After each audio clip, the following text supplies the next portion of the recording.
Who taught you, please, who taught you to hate the texture of your hair? Who taught you to hate the color of your skin to such extent that you bleach to get like the white man?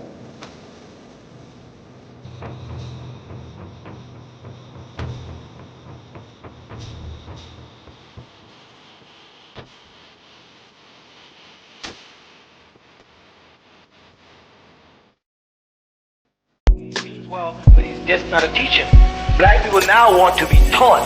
They don't want to be just spoken to. They want to learn something now. They want to clear the smoke. So what is his purpose? You have to ask him that. You can't ask me what his limit is a prior conference. You have to go to him and ask him that.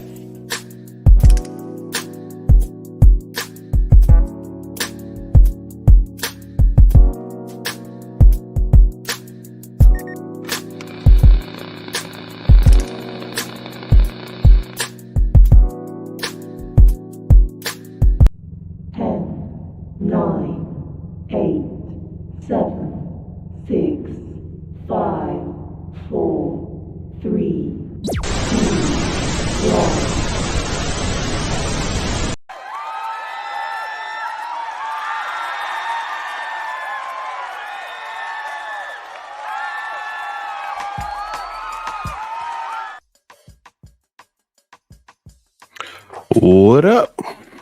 Peace and light, peace and love, everybody. I want to break y'all off some of this midday information.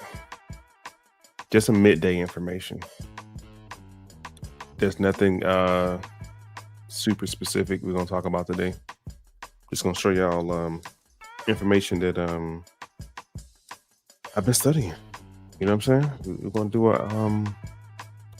a study session today. We should be going live again tonight. I don't know about 5:30 with the High Priestess. I coordinate by 5:30 today to let y'all know if we're gonna go live tonight for the Soul Sister Friday on that. And we should be returning back to our regularly scheduled program coming up Sunday with Brother Antoine. We missed him last Sunday due to some unforeseen circumstances on my end, so I do apologize about that. But however, joining me on this study session, the good brother, Mr. Crumb himself. Peace and love, brother. The master student is in the building. Peace and love, Almighty. How are you? All is well, man. Appreciate you for coming on the platform. We've been talking quite a bit all week about some stuff, so thanks for your time this afternoon, bro, for this quick study session. Again, we're just gonna go through some stuff, you know. Nothing heavy. I'm like real close to doing a reaction video. For those of y'all don't know, I was invited to a live. What was this? Wednesday night? Shouts out to those sisters too over there. I think they're called Daughters of the Sea, plural. I wanted to do a reaction video to their live, but instead I'll just continue to teach what I know. But be sure to check out that episode. Again, it's called Daughters of the Sea. I'll be sure to post a link. I think that's one of my first or second times actually being on somebody else's show. So, you know, I don't really do that.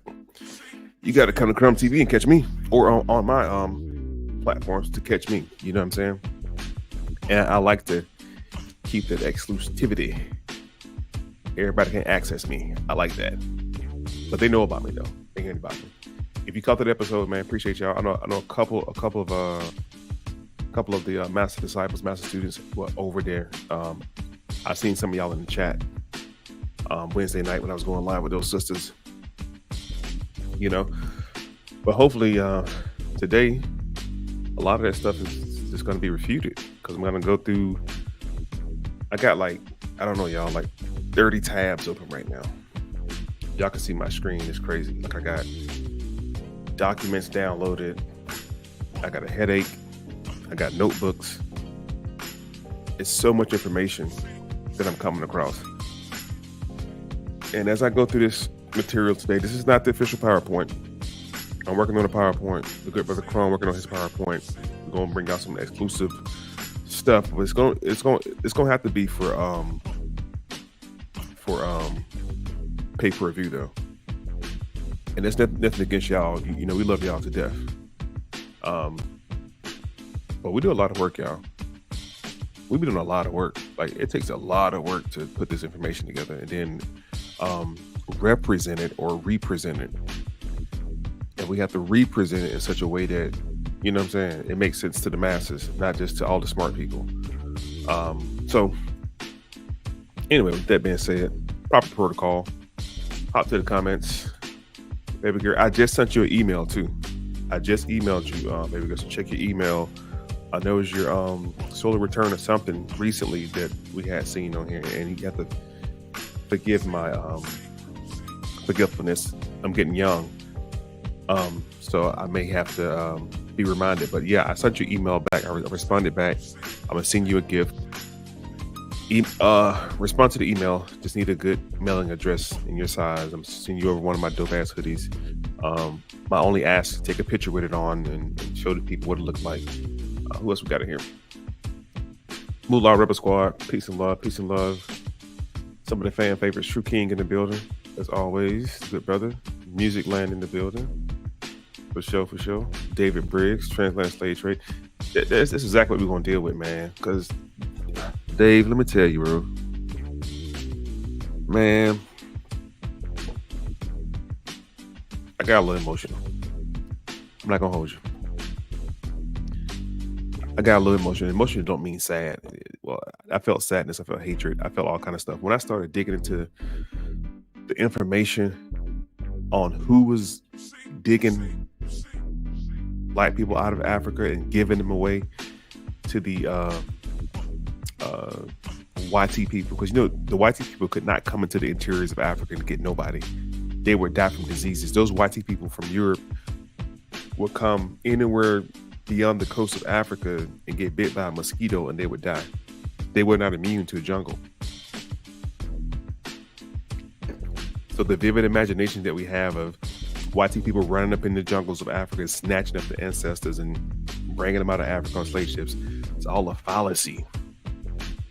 And they weren't the only ones. It was people who looked like them also contributing to it. Moors from Spain and Portugal were also involved. But you got to watch out. Watch out for the hijack, because they ended up changing their names throughout history. And I'm going to show you that. They go from being known as Berbers to Moors, which we commonly refer to them as. And then history tell us that Moors rule Europe. And then, you know, we don't really have a sense of geography, so we think it's the whole entire plate of Europe, when it really was just the Iberian Peninsula that we're going to talk about. But up north, there were some other swarthy looking people who was actually ruling that part of England.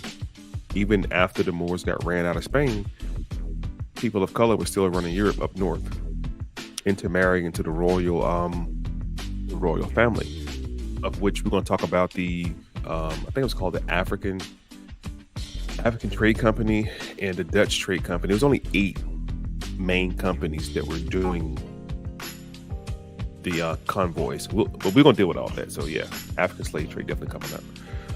D Nice, what up, though? What's good, bro? Get your pen and paper out. Pen and paper gang in the building. Peace, y'all. My bad. Jen Martin in the building. What's going on? My T. Oh, the pen and paper on deck. Hey, look, man, I appreciate y'all with that, man. Larry Phillips says Islam Moors with the M-U-U-R. Shouts out to Queen Mu. We're gonna talk about Queen Mu too.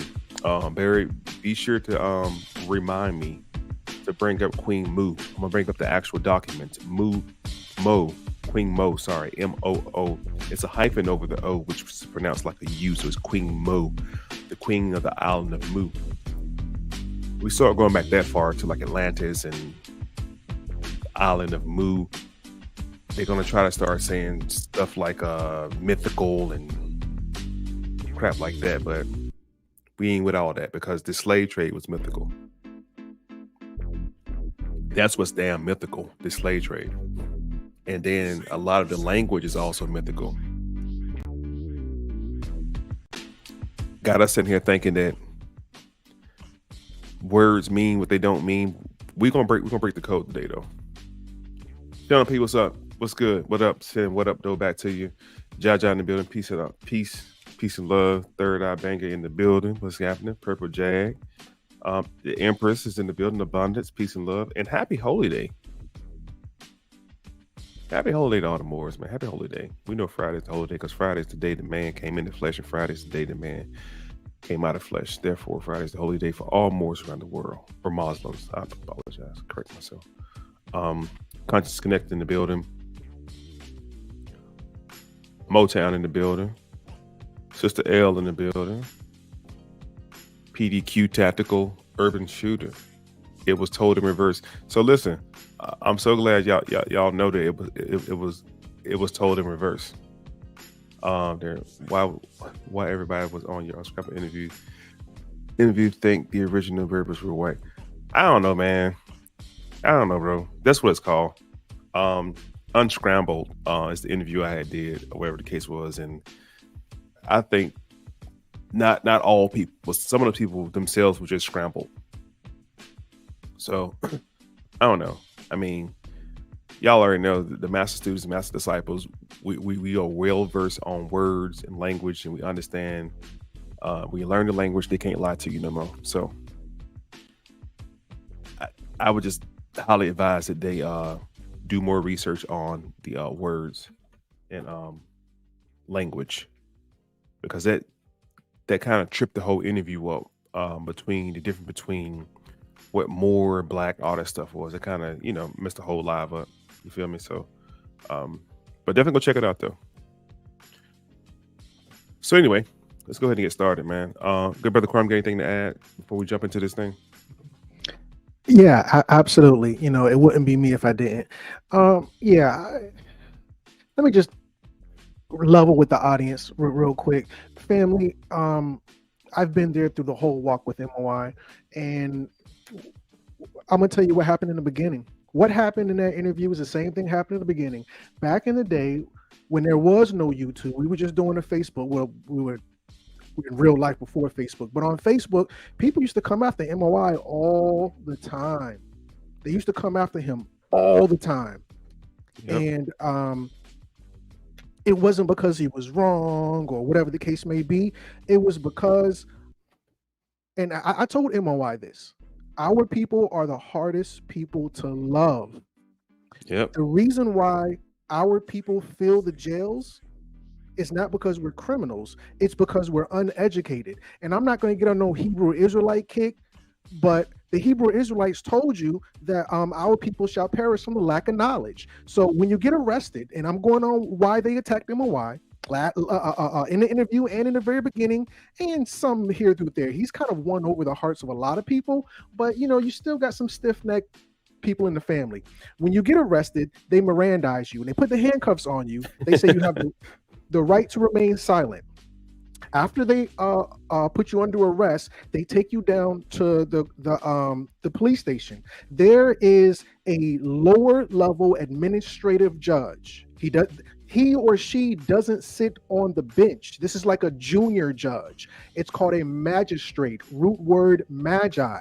They'd be like, oh, Crumb, I got locked up and they threw the book at me. What does it mean when they throw the book at you? It's the law book. Remember, 99% of cops don't know the law. So when they take you to the magistrate, the cops talk to hey, this is what happened. Then you talk to the magistrate, hey, this is what happened. Then the magistrate finds every single charge out of the book that they can throw at you. And when you get found guilty, they give your tail a sentence. You have the right to remain silent. Anything you say, the words, teach. Then when you get locked up, the magistrate throws the book at you. And if you get found guilty, they give you a sentence. Why is this important? Because Negroes don't know the words. When MOI first came on the scene, and relatively, I would say 85% of our people still now don't know the words. They didn't understand what the minister was saying. And those group of young ladies, hey, shout out to them for wanting to interview the MOI. I thought that was a beautiful thing. However, I'm saying, you know what? Respectfully, and I don't know how it can be respectful. Them sisters garbage. I'm calling it what it is. Them sisters garbage, and I hope they hear me say that, because at the end of the day, and it's the same thing. That girl who be on Netter, Napa. When MOI went over there, over on Killer Priest's platform, and Napa was over there, and the only reason MOI was there because of his knowledge. Napa was over there was the same reason Kamala's in the White House. Throat. So now Napa was over there debating MOI based off the words that Napa didn't know. You don't belong up here. You belong somewhere in a cat house. That's where you belong. Giving throat. Scamala. Those girls didn't know the language. MOI running circles around them. And this is the thing. Most people, when they don't understand what you're saying, they're going to start crying. Go back and listen. Go back and watch the interview. They start crying. They start tweaking. They start bitchin. That interview was so hard for me to watch. I was frustrated. I'm like, this is the same stuff from our people that makes it so hard for us to love ourselves. And I'm not on the Hebrew Israel. I'm gonna close in just a second. I'm not on the Hebrew Israelite thing. Right. Oh, Quan, we the Trojan people, this and this and that. But I tell you what, them Hebrew Israelites do be speaking the truth in terms of how the Bible concerns us. Because in the Bible, it says our people. It will be us. We are God's chosen people who God will punish for our lack of knowledge. Yep. I was saying, man, these girls, somebody go read a book. This TikTok thing y'all be doing, this whole I'm gonna watch a meme and debate you off that stuff is done, family. Y'all gonna anyway. With that said, that's why the minister's over here, because this is where he can actually speak. From okay, matter of fact, one more thing. They were saying, and it wasn't them particularly saying this, but this was the energy. Oh, MOI don't be getting downloads. Oh, yeah. That's why MOI ain't on it, because he don't be getting downloads. Well, here, you know what? Even though that got under my skin, I'm gonna be honest with you.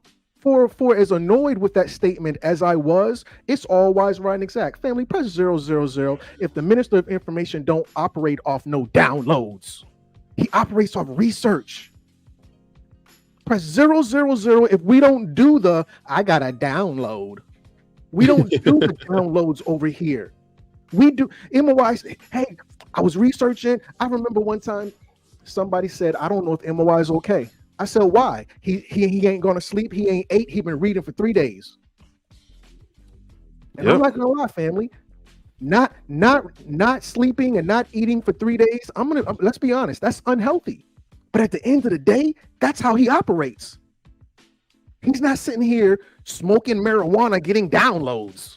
So when they said that, it did get under my skin. Not that they were wrong because he doesn't get downloads, but that they operate in a way that you've got to get a download for somebody to be, oh yeah, that's right. No, it ain't no downloads. This is all about research, family. And the minister will always be a brother of Crumb TV for the simple fact that he's a scholar, not some dude on the internet.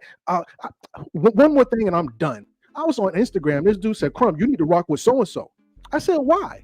Because so-and-so be on the internet and he said he got a connection with an alien and the alien be telling him this and that. I said, what? I said, brother, what's the difference from that than somebody saying, God told me to tell you? Family, I don't press 111 if you don't play those God told me to tell you. I don't want to hear your downloads. God told me to tell you. I don't want to hear about some secret connection with an alien that you got. Don't tell me about what you believe. Tell me what you know. I yield. Nah, I mean, you pretty much summed it up. You summed it up. I'm gonna say this right here, and then I'm gonna move on from that because I don't want to give it the more energy it didn't deserve. I remember when I first started. It's 8, 9 to 10 years ago, and this is I always tell this story. And Brother Crom was there; he can bear witness to it. He was there.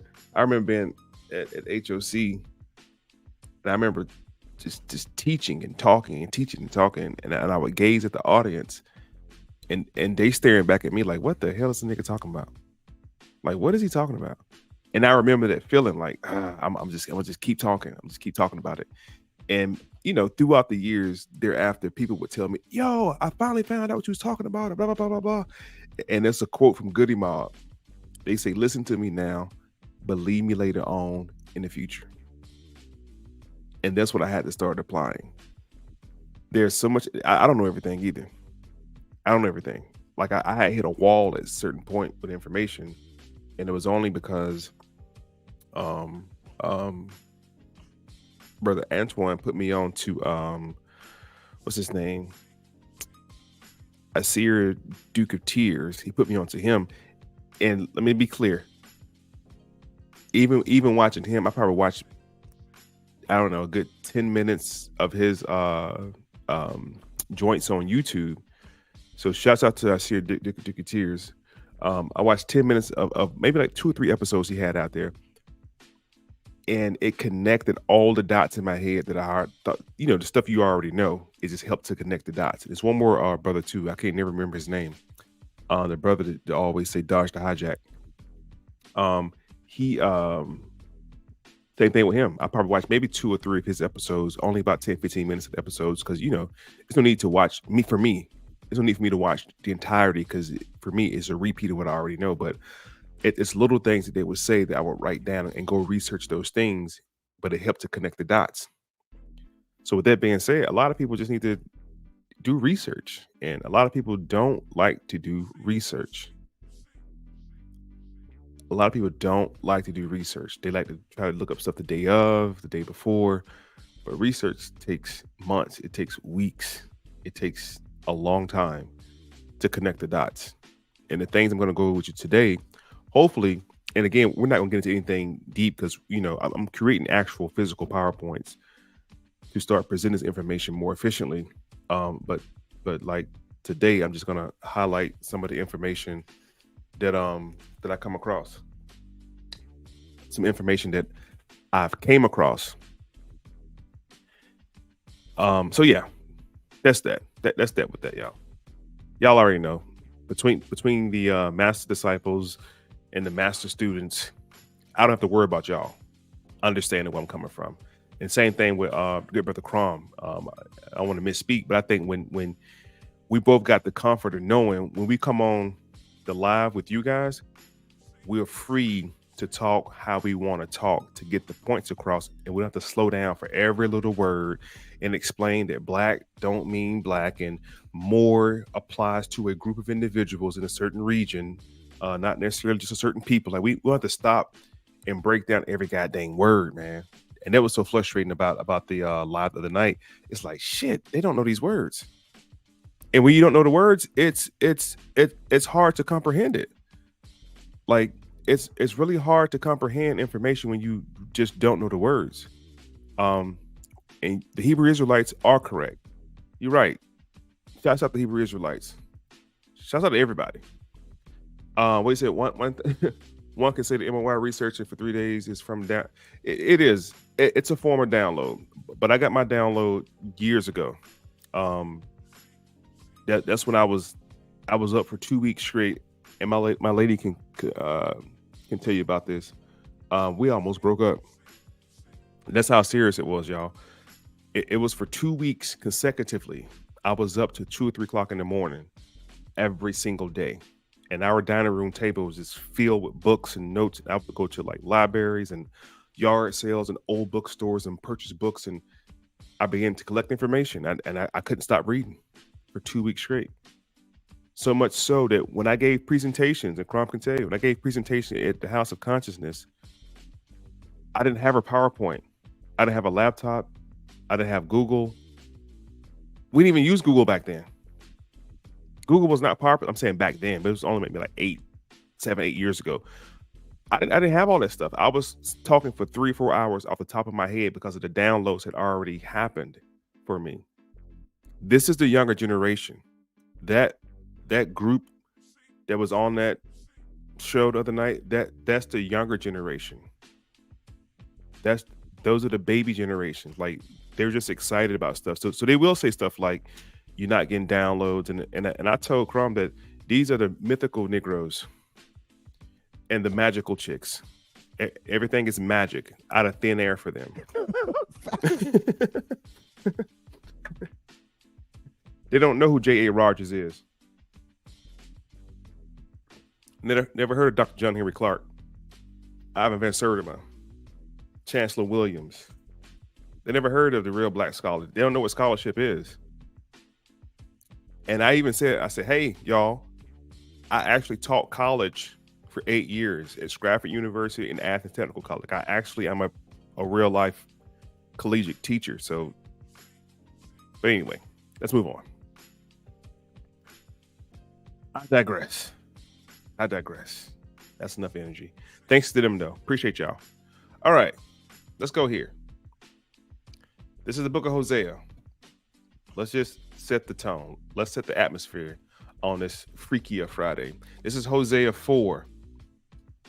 Hosea chapter 4. Chapter 4. Start with verse 1. Because a lot of this stuff we be hearing, we just heard about it, right? So Hosea chapter 4. Hear the word of the Lord, ye children of Israel. For the Lord hath a controversy with the inhabitants of the land, because there is no truth, nor mercy, nor knowledge of God in that land, or in the land. By swearing and lying and killing and stealing and committing adultery, they break out, and blood toucheth blood. Therefore shall the land mourn, and everyone that dwelleth therein shall languish, with the beast of the field and the fowl of the heavens. Ye, the fishes of the sea, also shall be taken away. Yet let no man scribe, nor reprove another, for thy people are as that they scribe with the priests.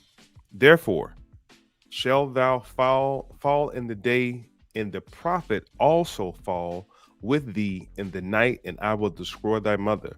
My people are destroyed for the lack of knowledge. Famous quote. But why are they destroyed? Because of lack of knowledge. Because thou hast rejected knowledge, I will also reject thee. Thou shalt be no priest to me. Seeing thou hast forgotten the law of thy God, I will also forget thy children. I just want to break that down. I know we always hear that my people are destroyed because of the lack of knowledge.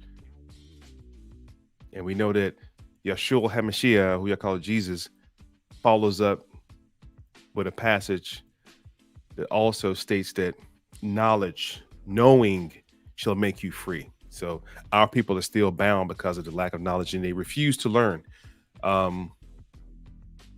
Think not with the fool, nor the pretended wise. What my Moors at in the chat? Islam Moors.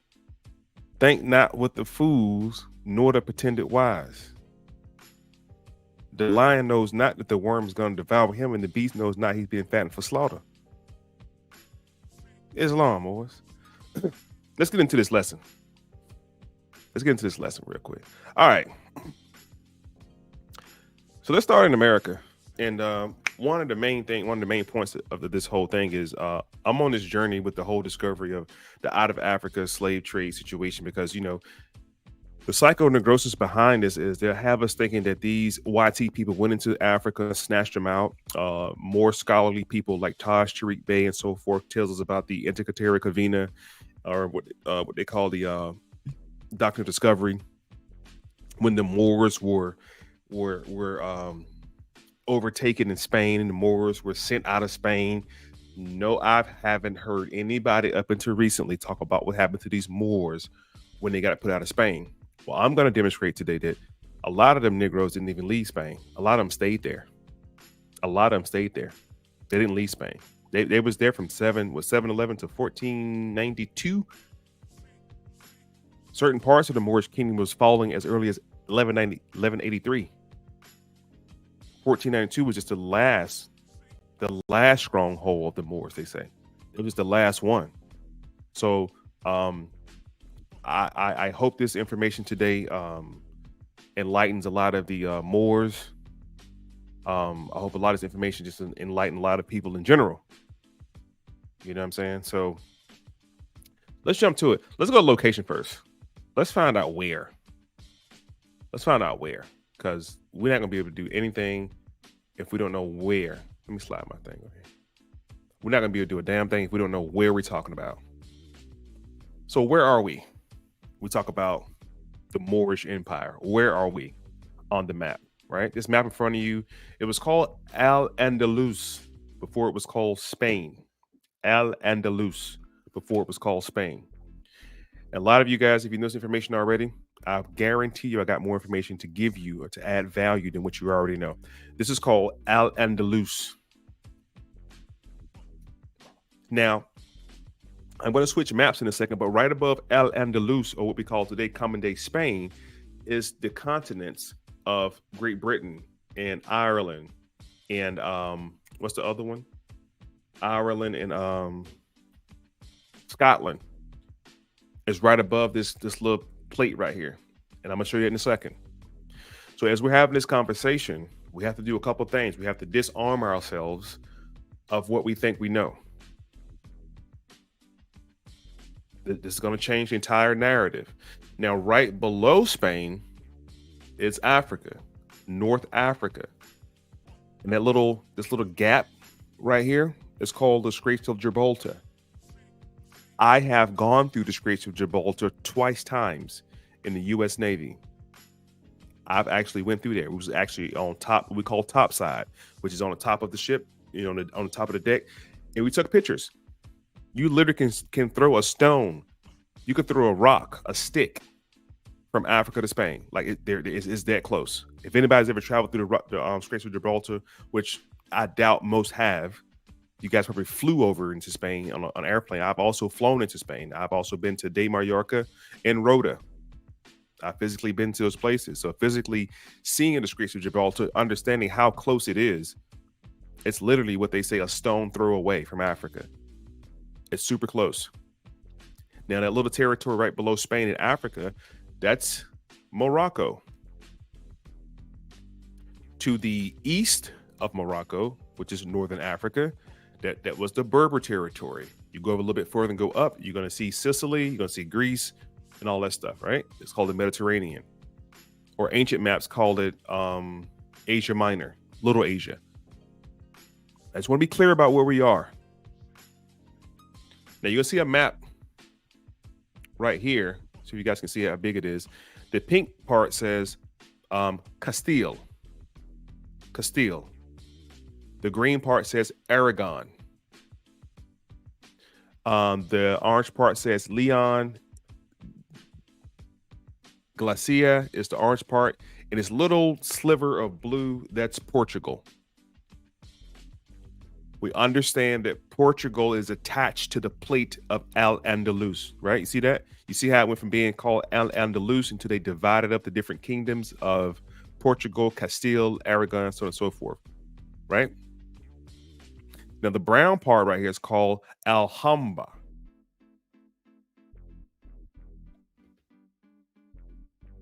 We have to get real familiar with these territories.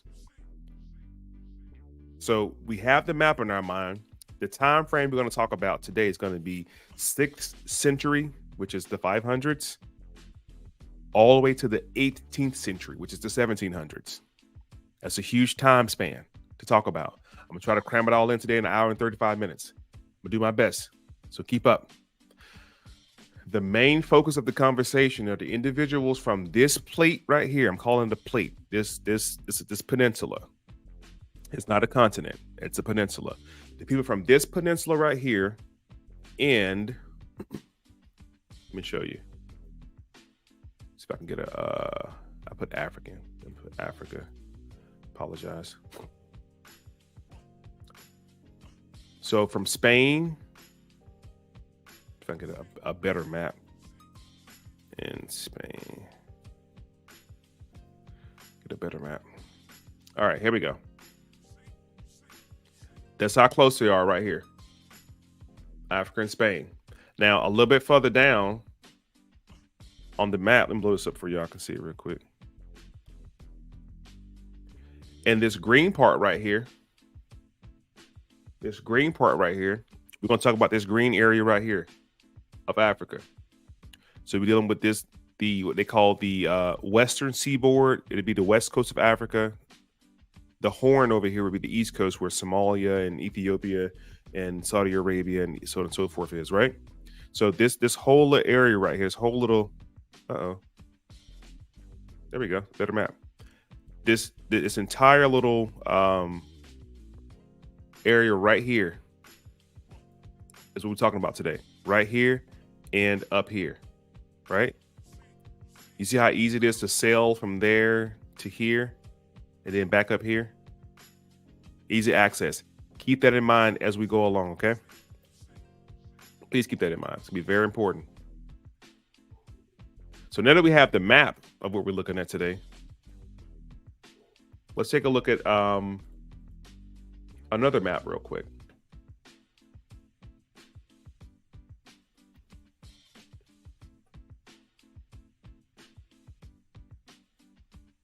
No, I won't do that.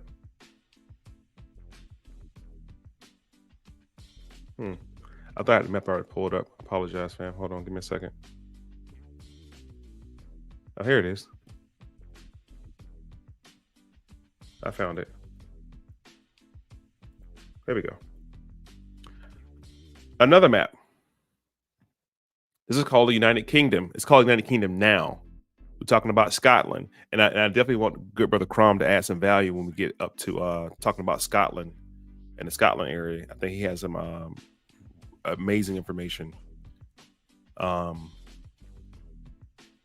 amazing information when it comes to the territory of Scotland. Hold on, what are you saying? Some people ain't one of the good brothers just text me. But this map right here of what they call Europe. Let's pull up the 18th century European map. And we're not used to seeing this because most people don't really study the European map. So we have Scotland right here, right? Scotland, Britain. And this is very interesting. This is the Tudor. It's called a Tudor Stuart map. Tudor Stuart map. Don't jump ahead of me now. Don't jump ahead of me because you're gonna miss it. Ireland right here, Scotland right here, England is right here. The Netherlands are right here. You got France right here. I want to point out that right below this little pink plate right here is France, and then you have Spain, you have Portugal, you have Africa. That's how in close proximity these territories are to one another. So on your piece of paper, I need you guys to write down Tudor, Tudor, Stuart. Stuart is spelled two ways. It's spelled S-T-U-A-R-T. It's also spelled S-T-A-W-A-R-T. I tell you what happens to that W in a second. The French really can't pronounce words with W's. So that's what happens to that. See right here, this little orange part right here, United Kingdom. Before it became the United Kingdom, it wasn't the United Kingdom until King James became the king. He was the sixth king of England, but the first king of England, sixth king of Scotland. This is important. Very important before we start talking about Africans and slave trades. So write down Tudor Stuart maps. Now let's go learn some words real quick. Let's learn some words. Let's look up what the word Tudor mean. The meaning of the word Tudor.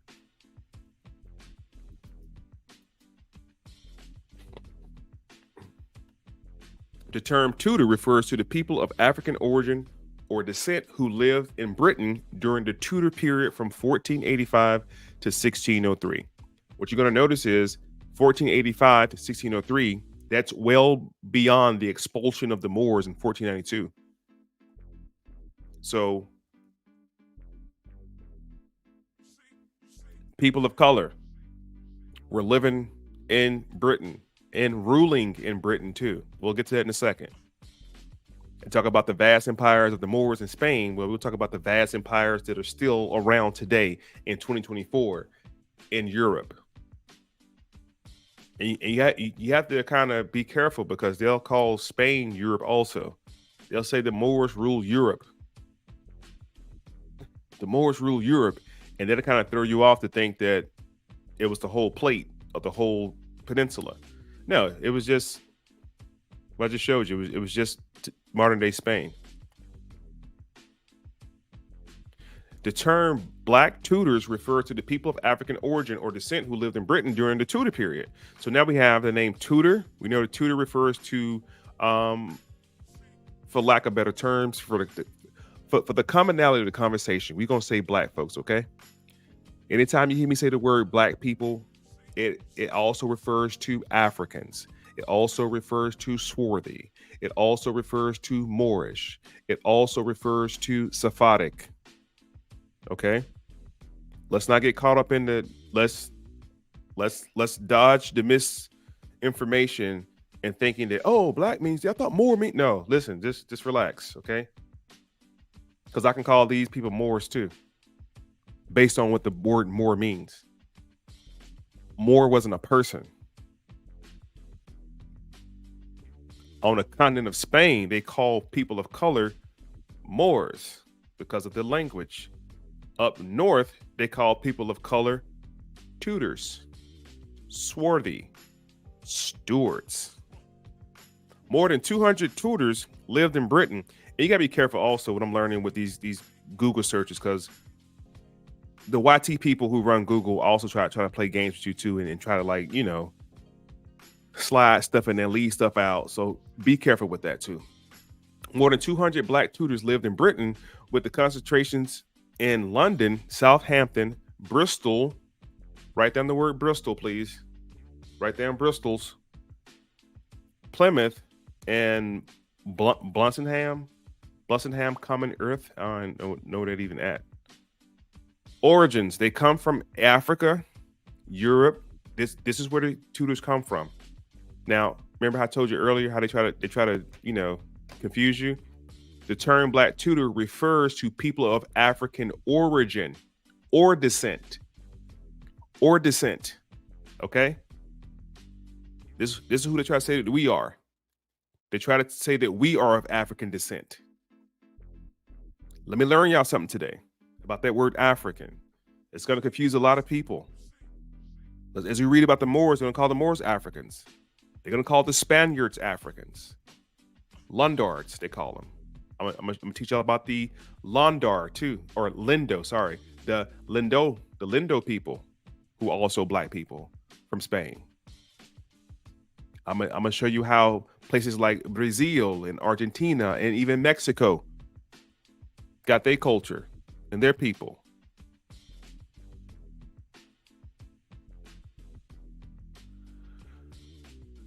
We're not talking about nationality either. Listen, y'all. Before I continue, I'm telling y'all, please take whatever it is you think you know, or what you do know. Take what you know, just put it in your pocket for 1 hour. You can take it back out when I'm done talking. I promise you can. Because you're gonna continue to confuse yourself. We're not talking about nationality. Nationality wasn't even on the plate at this time, period. 1485 to 1603, nationality was not even on the table yet. You either belonged to the crown or you didn't. You either belonged to a royal aristocracy or you didn't. Nobody gave a damn about your nationality in 1485. They could care less what your nationality was. That's why they just gave you all one common name as Moors. You're all Moors. Now, nationally, they were Berbers, North Africans. We get it.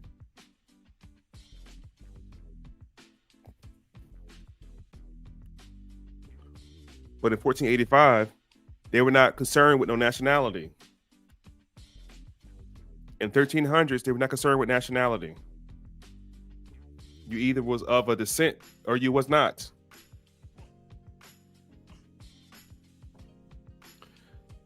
Let's continue. They were integrated into Tudor society, and their stories challenged the idea of racial slavery. This is going to challenge your idea of race, nationality, and all that crap. It's going to challenge all that stuff. It's going to challenge it. Now, you see up here, they call them people of African origin or descent. This means their cousins, their nieces, their nephews, their great-great-great-great-grandma, their great-great aunties, cousin by marriage, descendants.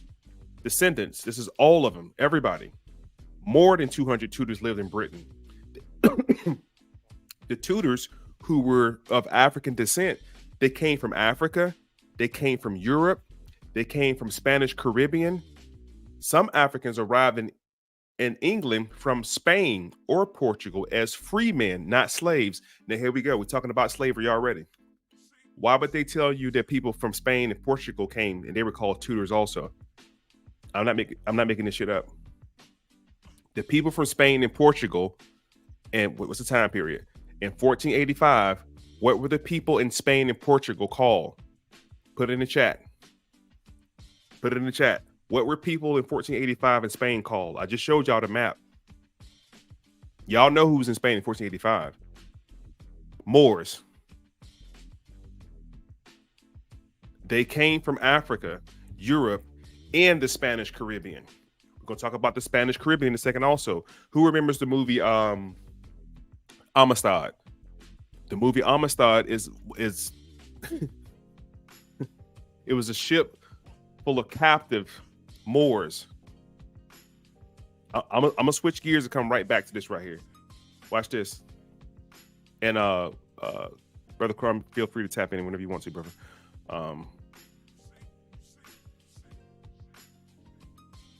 Look. Right here. If I can blow this picture up. Those are Moors. You see that? With the turban on their head. He got an American flag turban on his head. The Amistad. Y'all know the story about the Amistad? And where they were headed to? And whose ship it was? It's okay. We'll look it up real quick. Keep them in mind. Keep those Moors in mind with those chains on their neck who look like the slaves you saw over here in America. The pictures they show you of slaves in America. 1485, slavery as we know it was not happening in North America. I can tell you that.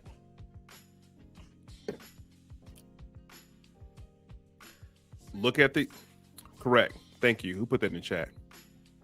Awesome. The Portuguese enslaved Muslim Moors who converted to Christianity, known as Moriscos. Yeah, I'm gonna say that's not always right. That's not true at all, actually. That's why I'm trying to tell them whatever they think they know. Just thank y'all for participating, though. I appreciate you. What if I show you a whole other group of people who were Moors and Christians that were not Moriscos? I can show you two other groups, actually. In fact, I'm going to show you a group that's still in Spain today during their parades, who they're really mimicking. And these brothers are the oldest fraternity on the planet. And they're Christians. And I'm going to show you African queens who were also Christians. Y'all have to keep in mind at this period, this was all about Christendom, the conquesting of Christianity by any means necessary. In hoc signem vince, in this sign we shall conquer. Trying to push back Mohammedanism or Mohammedanism. Trying to push it back.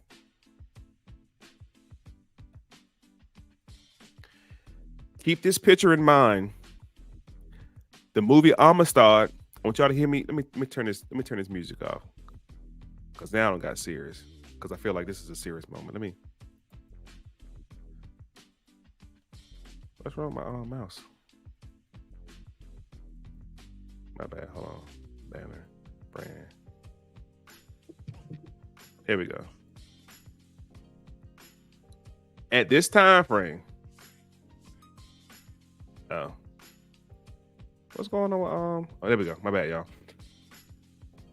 Turn my music off for a second. You see those fellows with the turbans on their heads? Now I can show you the cartoon sketches of people with turbans on their heads with the long swords and everything. They look all prestigious and noble and shit like that. And you know, those are Moors of the Iberian Peninsula. And I'm not talking shit about Moors either. So I don't want the MSTA Moors to get offended, because it has nothing to do with y'all at all. Zero. Stop assimilating yourself with people you don't know nothing about. These people in this picture with the turbans on their head, he got an American flag turban on his head. That brother is serious. These brothers in the picture with the turbans on their head, they're from Angola. Write down the word Angola. We're going to come back to Angola. We're going to talk about the Portuguese invasion of Angola. We're going to talk about the Portuguese invasion of Angola, the Portuguese connection with Congo and Indoga and Congo. And those numbers they show us during Black History Month of how many Africans were shipped out of Africa, millions upon millions. I'm going to show you the real numbers. I'm going to show you who's really doing it. And when I show you who was behind the African slave trade, this is to all the RBG niggas, back to Africa Negroes. This is for y'all.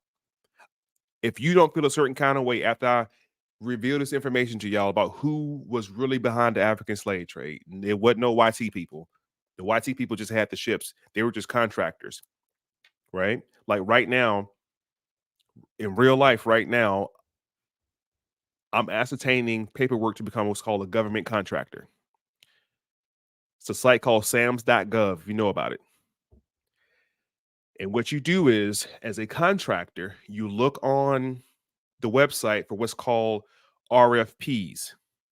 And an RFP is a request for performance. Once you see an RFP that you like, you can then submit a proposal to get that bid. The proprietor, like your numbers, they will grant you the contract. That's all these YT people were doing. That's all they were doing. They're just contractors. The first contractor, put it in a comment. Who was the first on the record? Who was the first YT contractor to transport human cargo across the Atlantic? Who was the first contractor? Who gave the contract? Ask that question, because we just studying right now. It ain't nothing serious. We're just studying. Who issued the first contract to transport African cargo across the Atlantic? That's the question y'all should be asking. Who granted the first contract, and who was the first contractor to bring human cargo across the Atlantic? Not necessarily the first, but I'm sorry, the first contractor. Wasn't Spain. Wasn't Isabella either. Come on. There we go. Yes, sir. John Hawkins was the first contractor. And when I seen the word said contractor, oh, these are contracts. Indentured servitude was a contract. These motherfuckers just contractors. And that's why I told y'all, and I keep saying it. During the time of slavery in North America, if they had an HR department or an EO department, y'all would have never heard of that shit. It was just unfair treatment to employees. It was unfair treatment to employees. John Hawkins was the first contractor. Let's read about him real quick, and then we're going to move on. This is John Hawkins. Notice what's around his neck. Notice what he have on. From now on, I want y'all to start paying attention. Start paying attention to what they look like. Start asking questions. Why is that on his neck? Remember that thing on his neck. Because the way he dressed is going to show you where he come from. The same way niggas from New York wear Timbs year round. You from New York, ain't you? How you know that? Because you got Timbs on. You from the South, ain't you? How you know? Because you got on Air Max, you got on Jordans, and you got on Eastlands.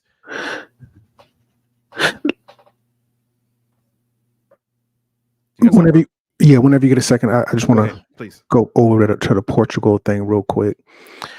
So when you're dealing with Portugal, they're going to tell you erroneously, obviously, that the whole Portugal connection is us as slaves.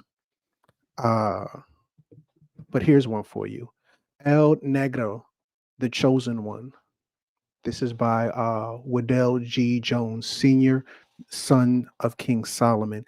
As you can see, the PowerPoint is titled in the top left-hand corner, Davidic Lineage, the lineage of David, by way of King Solomon.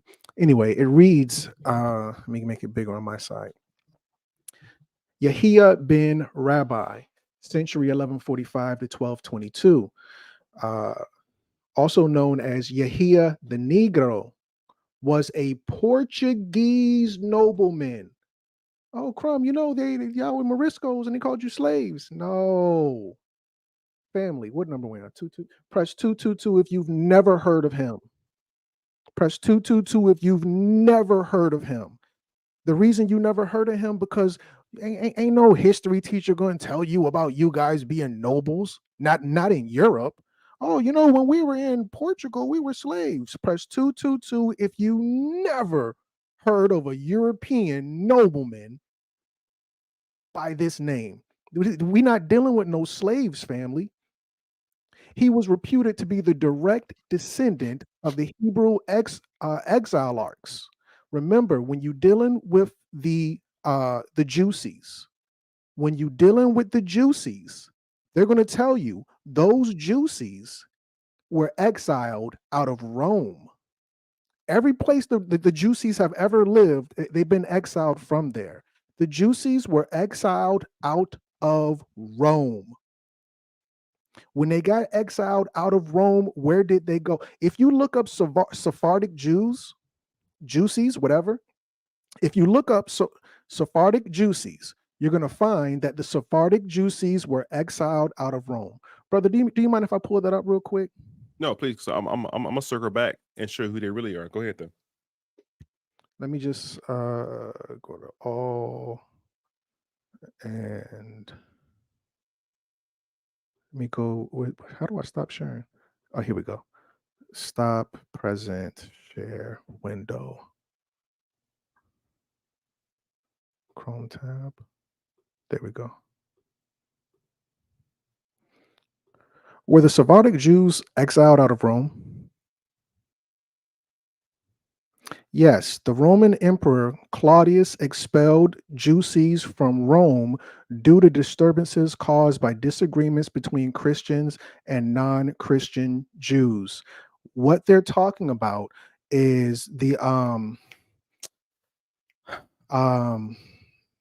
it's one of the books of the Bible that they kicked out. What were the name of those Jews who were going hard against the Greeks? Somebody can tell me in the comments. Y'all know who I'm talking about.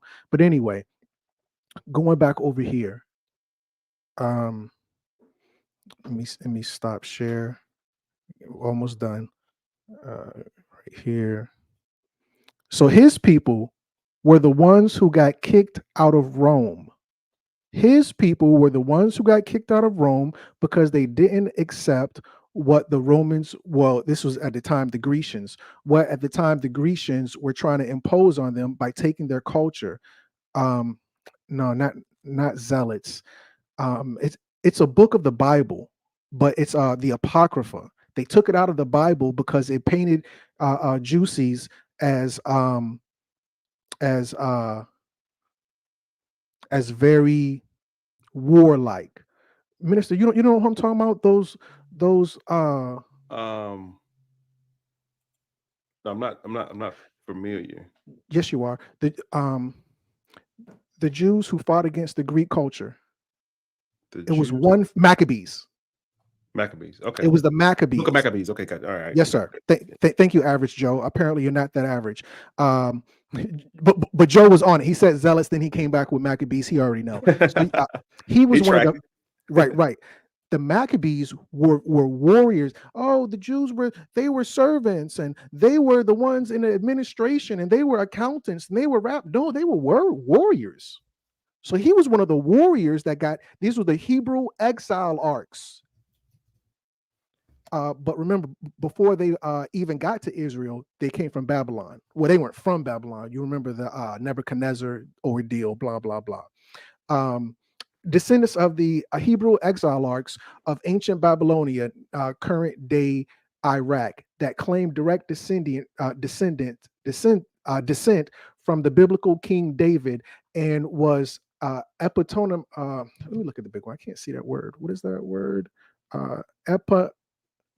Eponymous, progenitor of the Ibn Yahya family. Ben Rabbi resided in Lisbon and was respected by Sephardic Jews, as well as King Alfonso I of Portugal.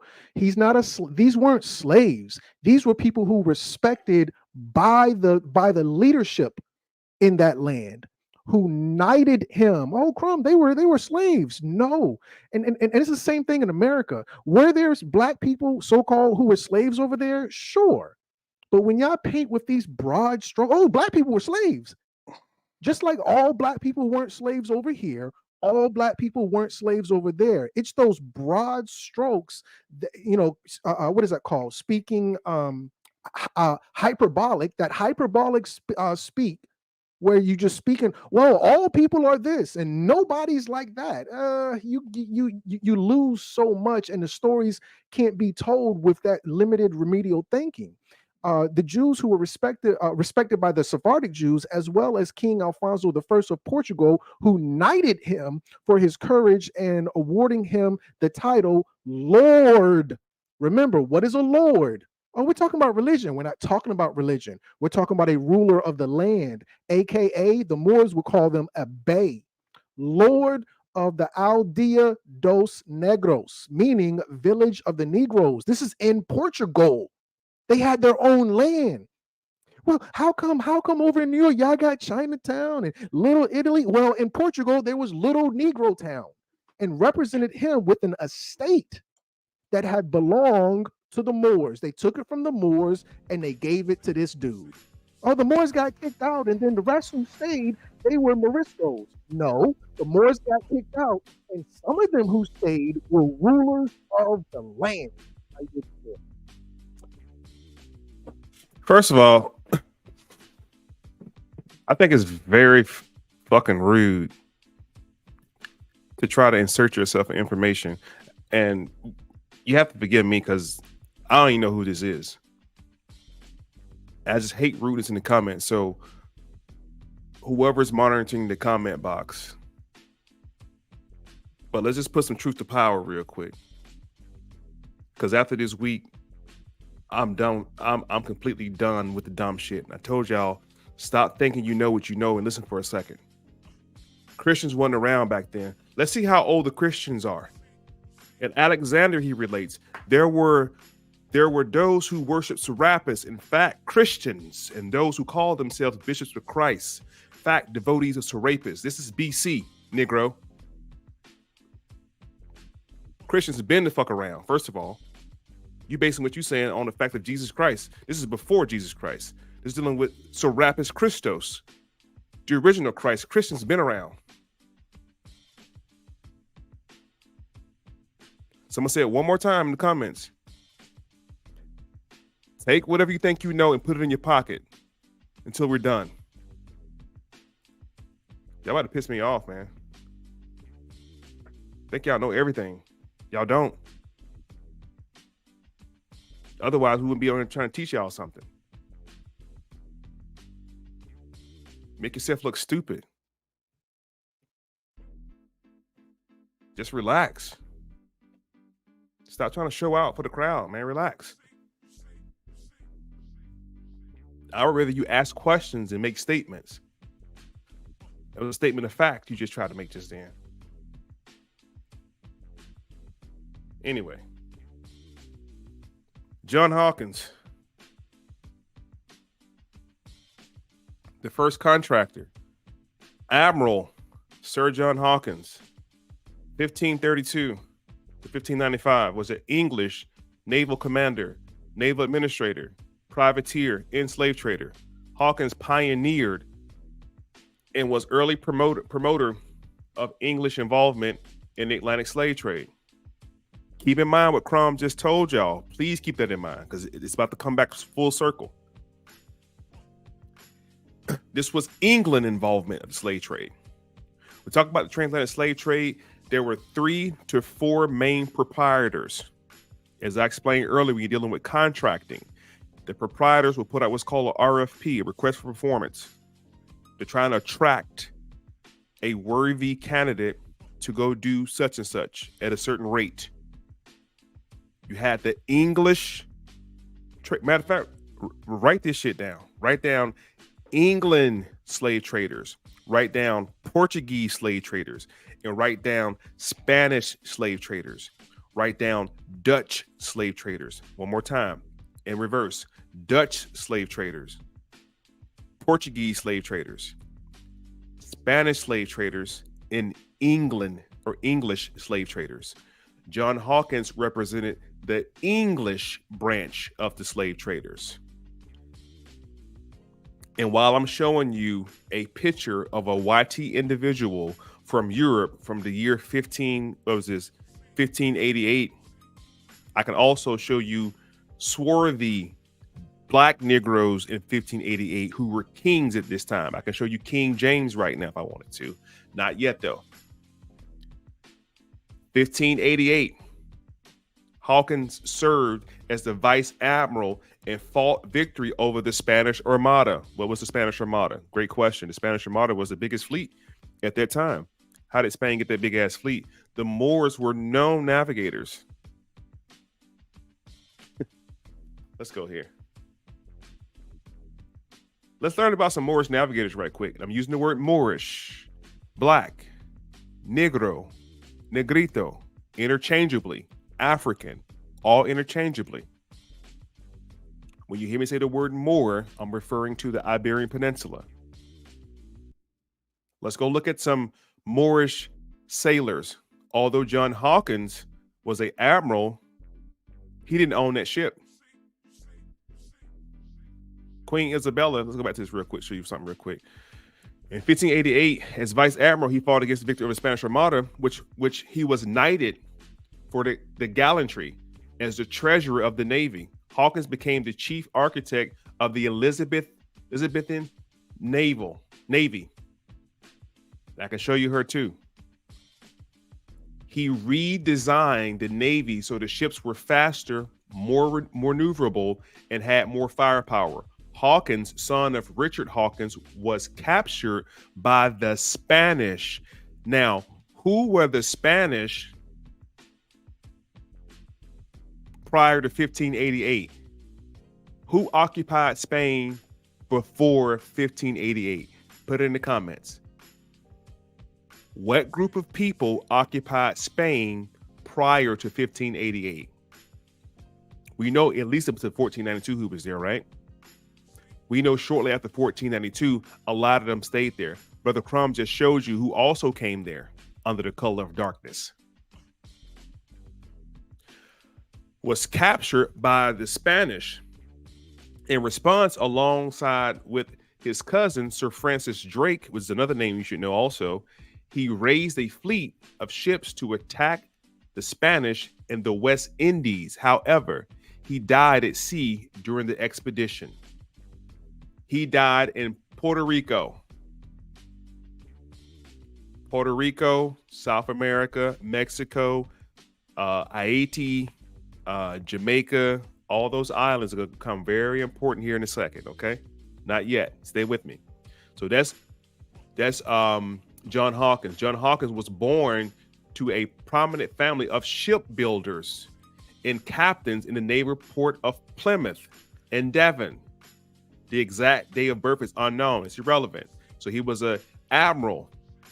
Let's look at some Moorish owners of these ships.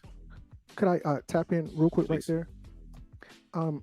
One thing because I did a video a long time ago about the juicies, and I was amazed at how limited our information is about those particular juicies, because a lot of people in America, well, I'm not gonna say in America, I'm gonna say black people, they be like, where those slave ships come from? Who built the slave ships? Where those slave ships come from? And I would assume the only way you could ask such a question is because of a lack of history.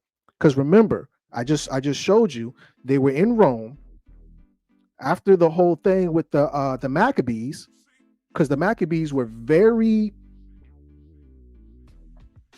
trying to think of a YouTube friendly word. You know what? They were racist. Even now, I don't know. A lot of you probably have never been to Crown Heights in Brooklyn. Man, you go out there. I went out there. I said shalom, and I thought I was going to get jumped. I was almost scared for my life. I got in, got out. They don't play over there. So they carry that spirit. They're a very whatever type of people. So now this comes from the Maccabees. They get kicked out of Rome. They go over to Maghreb. I hear a lot of Moors say Maghreb, but they never say what that means. Maghreb means the West. That's all Maghreb means. Go look it up. Maghreb means the West. They get kicked out of Rome. They just head west. Once they go west, they follow the Moors. They followed the Moors up to Iberia. Once they followed the Moors up to Iberia, they start acting as the admin for the Moors. As the admin for the Moors, whatever the Moors want, the Juicies do. Whatever the Moors want, the Juicies do. The Moors said, we want to circumvent the world. The Juicies said, okay, let's get it. The Juicies become master shipbuilders, master map makers. It says here, according to Skynet, AI overview. Yes, some Juicies were skilled shipbuilders and were involved in the maritime industry. Anybody know what? Oh, they were just shipbuilders. No, they were dealing with industry. Portuguese. The Altona and Copenhagen Portuguese Jews participated in shipbuilding and trade. They were pioneers of the seas. How, and it says Moses, Jewish merchants broke blah, blah, blah. Very bottom. Jewish people were active in international maritime commerce as entrepreneurs, merchants, brokers, and insurers. The only person I've ever heard speak about this is Dr. Umar Johnson, who told you not only, because, the Juicies will tell you we had nothing to do with the slave trade. You were merchants, you were entrepreneurs, you were brokers, you were insurers within that. And that's all started in Eber, now known or later known as Iberia. I yield. Keep everything he said in mind. I love it. You throw me in the alley hoop. Let's talk about these shipbuilders real quick. I mean, these ship owners. 1492 in the 1400s. John Hawkins is 1588. On your notes, make this timeline. Juan Nino was the owner and master of the ship La Nina. The Nina de Pinta de Santa Maria belonged to Moors.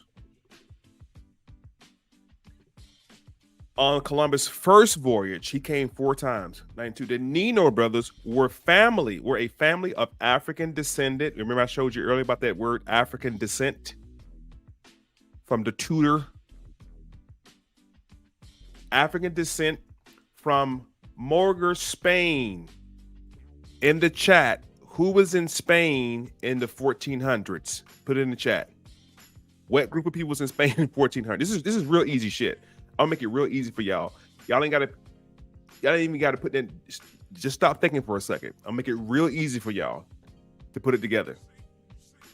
And by the time I'm done, you're gonna be fucking disgusted at the fact that these blackamoors and these black Africans were doing some most diabolical. They make Diddy look like, I can't say the Pope, because the Pope fucked up too. They make Diddy look like Christ. How about that? By the time I'm done with y'all, I'm gonna show, and I'm giving names. I don't do barbershop talk. I'm giving y'all names and dates. If it's your first time listening to me, don't believe a word I say. I'm not here to convince or persuade y'all. This is just information. Go do your own research. Then it becomes something you know, not what you heard. The Nino brothers were a family of African descent sailors from Margar, Spain. Their contributions were essential to the success of Columbus' voyage. Juan Nino, Pedro Alonso Nino, Francisco Nino. Pedro, remember that word Pedro? I'm gonna show you people in Africa named Pedro. I'm gonna show you what the word Pedro means. Okay? A skilled pilot who navigated the Santa Maria, the larger of the three ships.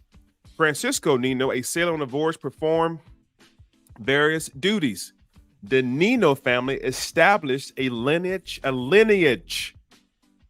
of marine experts and ship owners.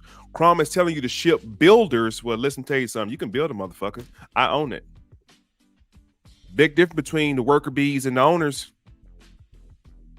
The worker bees and this is the boss. Those juices we talking about, they're worker bees. And don't for a second in your mind think that they were any other color than Negroes. The ones in Spain. In fact, let me show you this real quick. Because Crom is referencing the Sephardic Jews. I'm going to go a step further. Where is it at? Give me a second to find it. I told you I got like 15 damn tabs open right now. Oh yeah, that's it right there. Let's talk about it.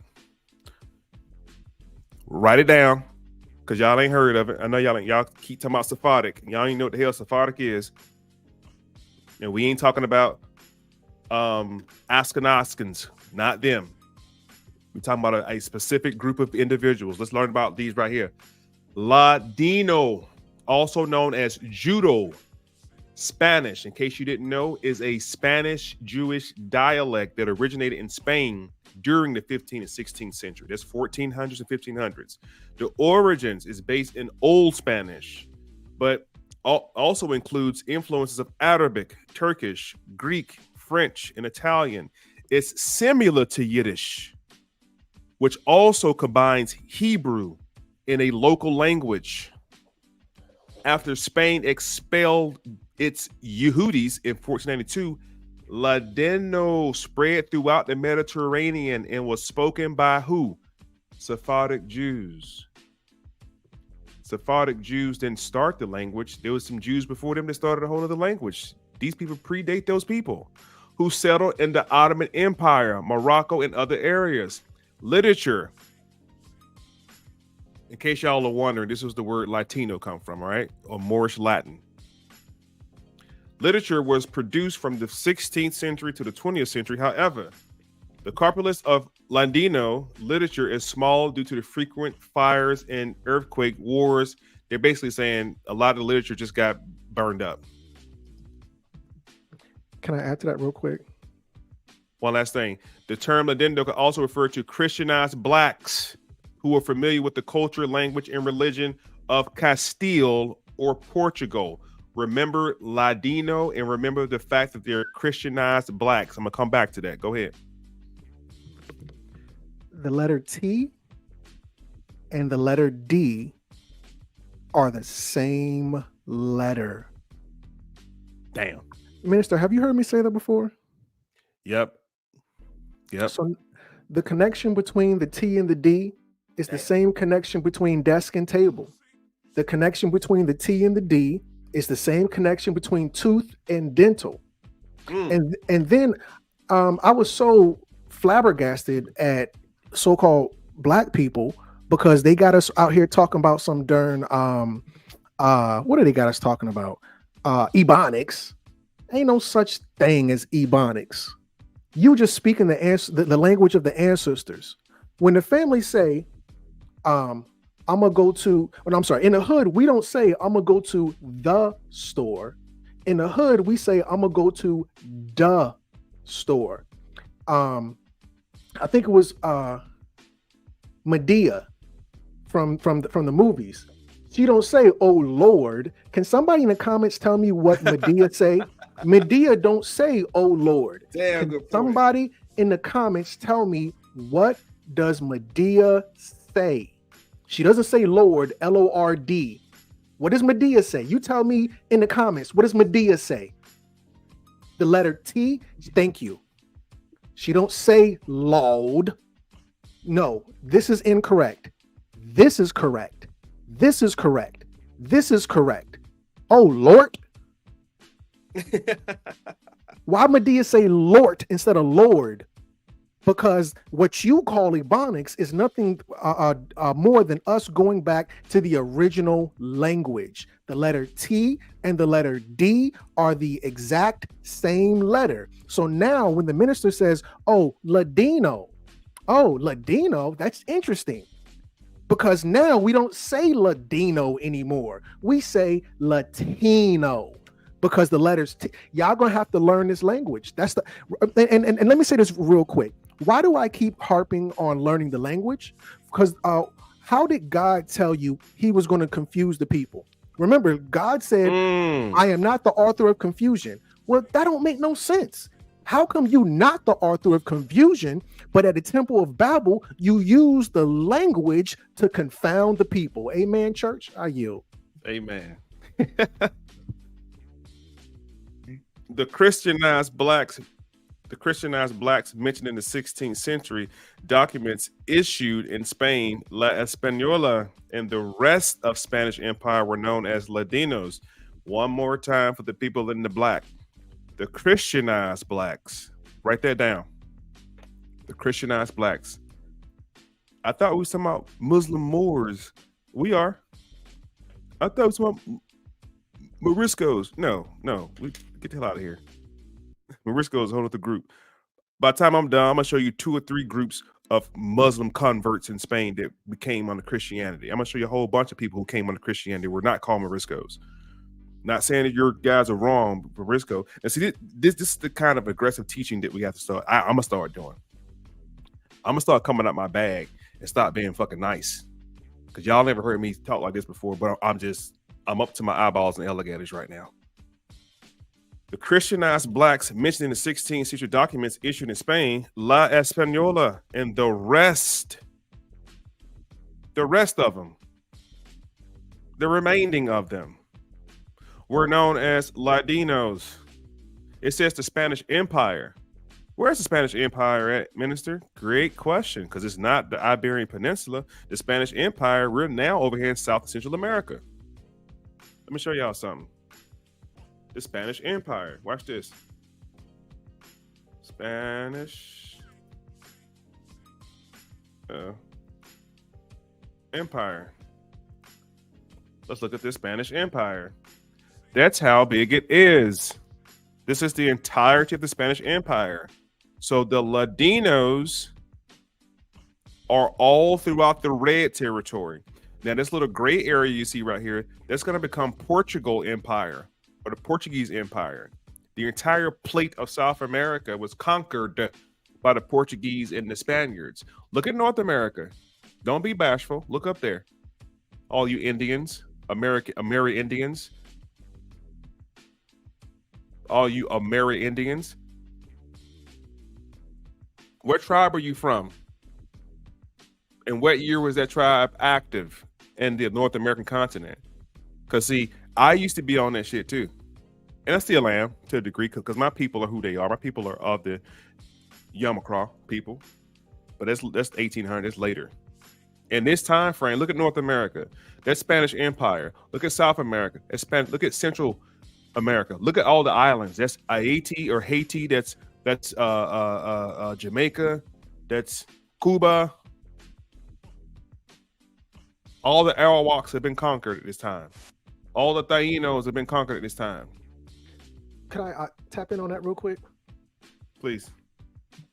So, looking at this map, you're going to see the vast majority is going to be in the Americas, not one America, Central, South, and North. And then you're going to see a small little slither in Europe at the southern border of Europe.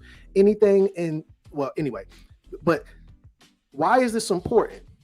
Because at this time, when what's going on in Southern Europe, it's called Iberia. It's not quite called Spain at the particular second. They were being ruled by the caliphate. They were being ruled by the caliphate. Teach. If you don't know what a caliphate is, that's a Muslim word.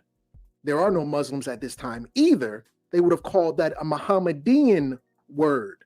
Because at the time, there are no black people, there are no white people. There are Christians and there are Muslims or Mohammedans. The Mohammedans had a caliphate. So that large red swath of land in the North, Central, and South America, that's a caliphate. Why is this important? Because when the caliphate gets taken over, they hold the remnants of the caliphate. What do you mean, Crumb? Oh, well, I'm talking about California. How do you get the name California? Because it was a caliphate. Go back to Spain, or at the time it's called Iberia. In Iberia at this time, it's a right before the Moors got kicked out, it was called the Alhambra Decree. Alhambra meaning last stand. This is where you, because remember, this is it's not Spanish. This is Castellano. This is not Spanish. This is Castellano. So now this Castellano language goes over to the West, Maghreb. Oh, Crumb, Maghreb, that's Morocco. Well, according to the Moors, Maghreb is America. We are the West. I digress, because the sun rises in the east. So now in Maghreb, in the West, you're going to have Alamo, Texas. Yep. Where, because your girl talking about she was the attorney general. Well, I'm sorry, not the attorney general. She was the prosecutor. What county was Scamala, the throat goat? What county was the throat goat the top cop of? Where did she operate from? I'll give you a. Hold on, I think the minister's trying to tell me something. No, I'm good. I'm back, bro. Oh, okay, yeah. What county did the throat goat operate out of? When she was the top cop, what county did she operate out of? The Bay Area. What county is the Bay Area in? While you guys figure that out, I'll just give you the answer. She was from Alameda County. Alameda comes from the same word. This is Castellano going into Spanish. Alameda comes from the same word as Alhambra.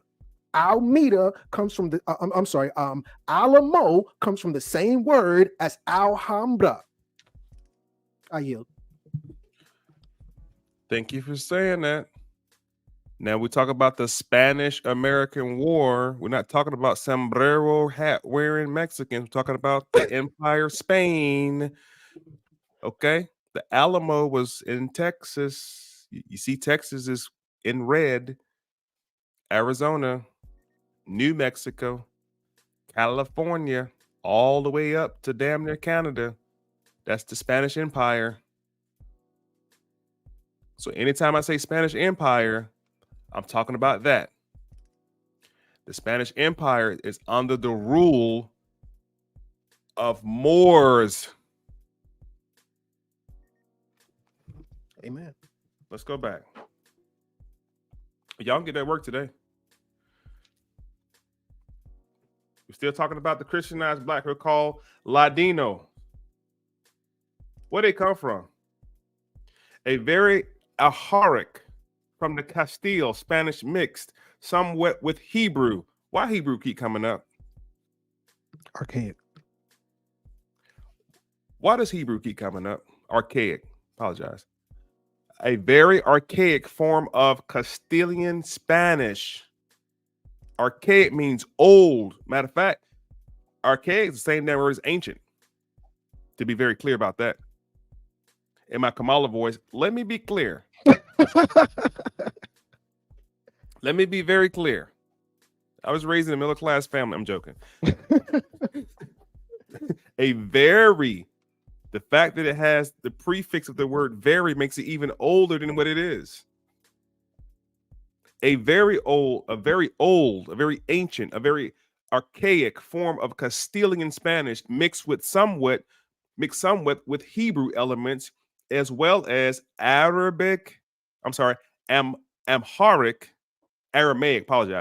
Aramaic, Arabic, Turkish, Greek, French, Bulgarian, and Italian. Ladino originated in Spain and was carried to its present speech areas by the descendants of the Spanish Jews who were expelled from Spain in 1492. Let's add some more value to this real quick before we move on, because I'm here to shake up everything I thought y'all knew about this. Well, Minister, can I add value to that real quick? For sure. So let me just see what you're sharing. I went off screen. Oh yeah, could you go back to what you were sharing? Back to previous to this slide, to this page. The Ladino joint? Yes, sir. All right, hold on.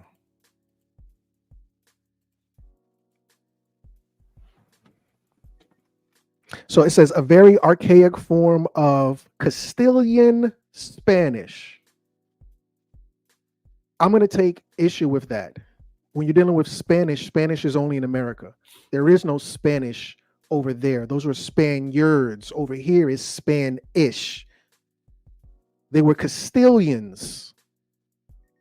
Remember, this is the House of Aragon linking up with the House of Castile. So let me share my screen and try to break this down for you. So y'all know I be chatting it up with Skynet.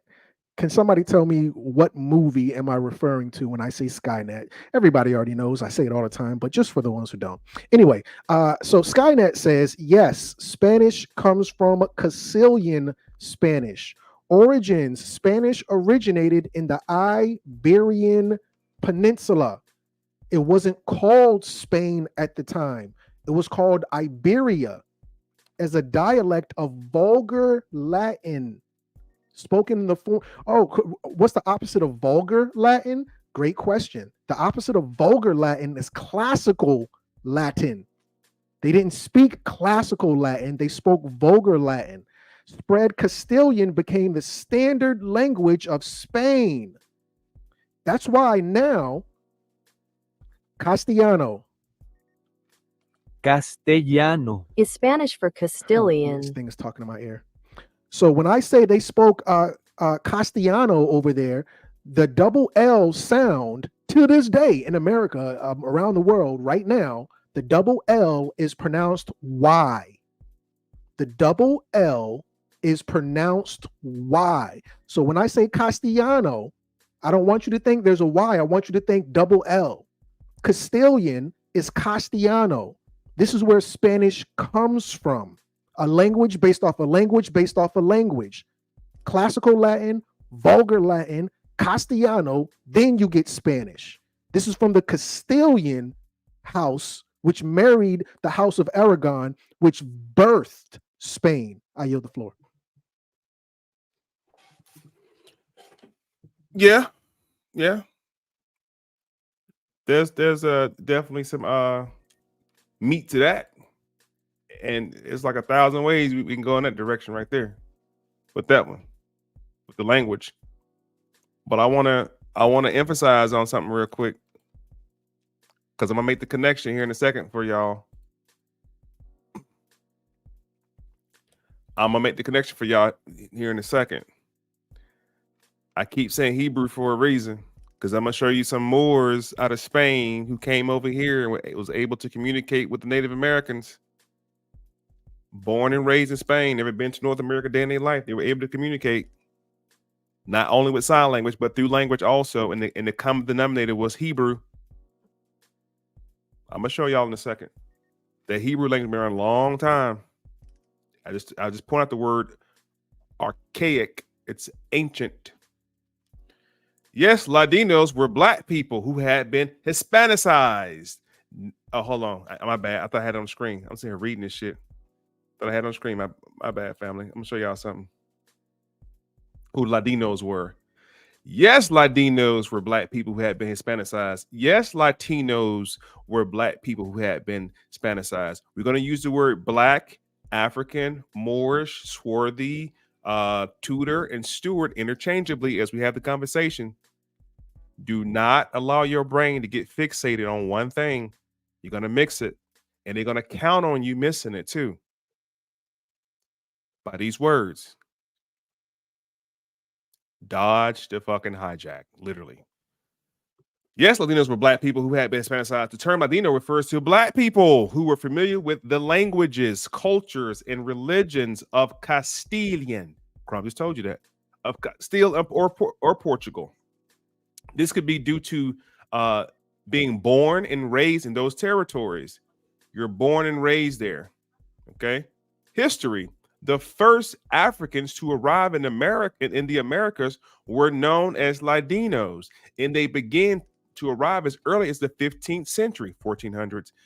They were soldiers, servants, and slaves.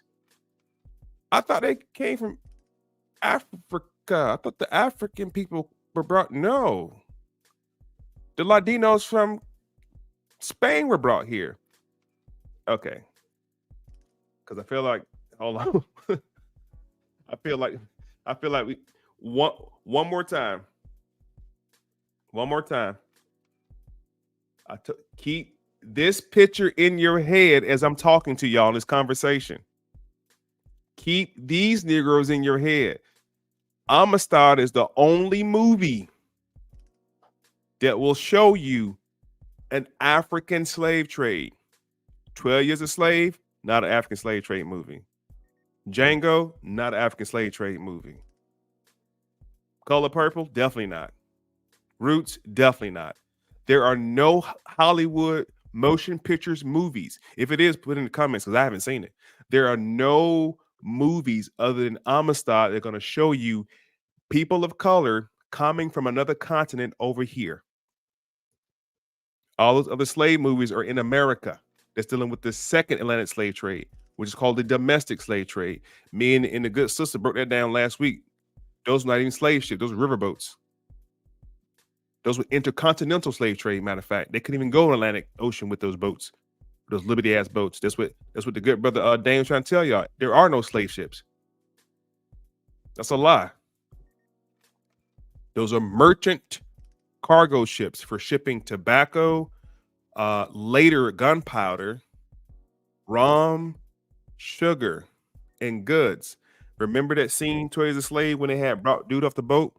And I point out the fact that look at the pier, those big bags of cotton and supplies. It was just supply. It was a supply ship. Keep in mind,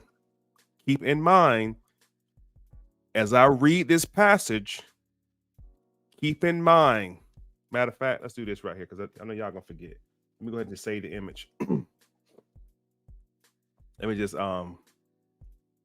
save this image, and I'm gonna go back and read this. That way I can just refer to it. The term Ladino referred to black people who were familiar with the language and culture and religion of Castile or Portugal, either one. The map I showed you earlier was Castile, was another territory. That's why I started with the maps. Portugal was that little slither of land, not the same territory, on the same island, but not the same territory. This could be due to them being born and raised in those territories, or for long exposed to the culture. The first Africans, dodge the hijack, those are Moors. These are Moors. The first Ladinos to arrive. Watch how they look as you're reading this. They went from using Ladino to black to African. That's how they confusing y'all. The Sephardic Jews. No, stop, because I'm gonna show you a cult where they come from too. This shit is all. Well, can I jump in real quick? Please. Because the family probably already knows I got a real good big bone to pick with your boy Lane Calloway. Yeah, Lane Calloway. Factory. And because I listen, well, not because, but the reality is I never seen no fat Indians, but I ain't gonna go there. So yeah, when we dealing with slave ships, that's a misnomer, because it presents slave ships as being ships purposed exclusively for slavery. And when you try to tell the story that way, you're just confusing people. And in the spirit of Moorish science, you're just spreading confusion. So now what most of our people don't understand that the Moors understood was being an aristocrat. So now, in layman terms, you can go Google it if you want. An aristocrat is somebody who goes into an impoverished place and builds it up. An aristocrat is someone who goes, like, if you and me go to, I don't know, Zigamazoo, and they don't have any running water, and you and I build them a water filtration system, we are now the aristocrats of that area. So now aristocrats, as anybody, they're dealing with a limited amount of money. So they're going to have to do this the best way they can. So now let me share a screen now that I've given you my So, and the best examples for slave ships is when we look at the other aristocrats. So when you look at your aristocrats, how come nobody told us? Because, oh, Crumb, we never saw no slave ships. That's fine, no problem. But I'll tell you this, you probably never saw no slave chains either. I want the family to press 333 if you've never seen those slave chains. Teach, Muhammad, teach. Press 333 if you never seen the chains that they used to lock your ass up. Because the 13th Amendment confirms they did have chains. The 13th Amendment confirms they did have chains. Because those chains are in the 13th Amendment and is carried on today. I don't know if anybody knows this, but they're trying to eradicate the 13th Amendment in Nevada and in California right now.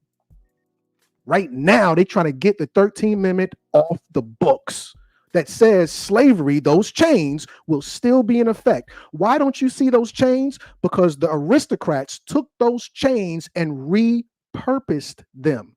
Question. Hold on, you can't see my question. Give me just a second. Question.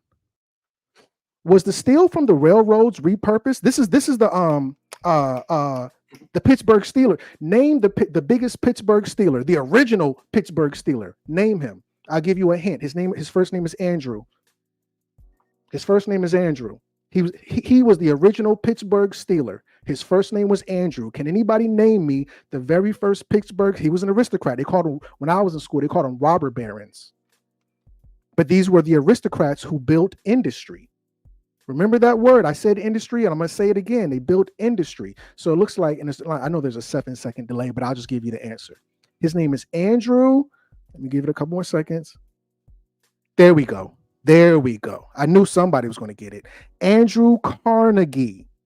So it reads, yes, the steel from the old railroad tracks is typically recycled scrap metal. They took those chains that they locked your family up with and made the railroads. This is the same thing that happened with the boats.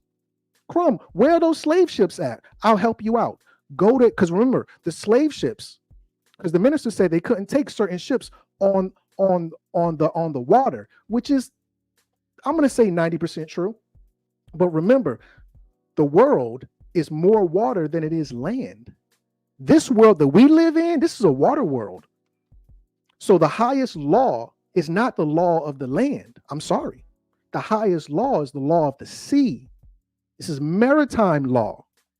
So now, when you go in that courtroom, what is the material that they use to build that courtroom? Can anybody in the comments here? Let me throw my music on real quick.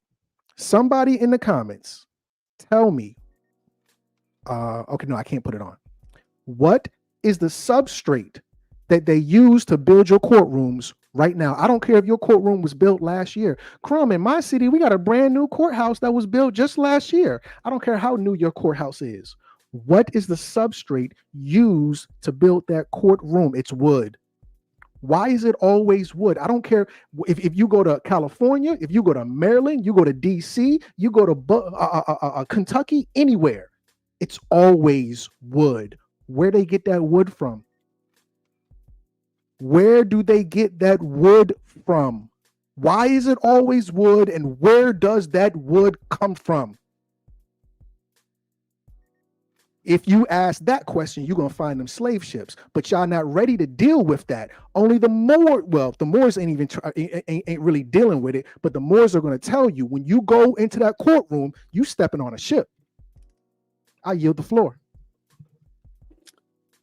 All wise, right, and exact. That's why when you go past that little banner, you're actually boarding the ship. Come on. You're walking the plank. All right, let's go back to this. That's crazy. That's crazy. I didn't know that. So thank you for that insight. History. The first Africans to arrive in America were known as Ladinos. And they began to arrive as early as 15th century. They were soldiers.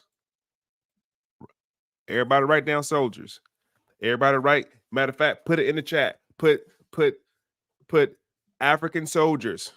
Or put Moorish soldiers. Let's stop calling them Africans. Call them what they are, because we can't just stop calling them Moorish because they Moors. Spain, damn it, Portugal, Castile, 1400s, 15th century is 1400s.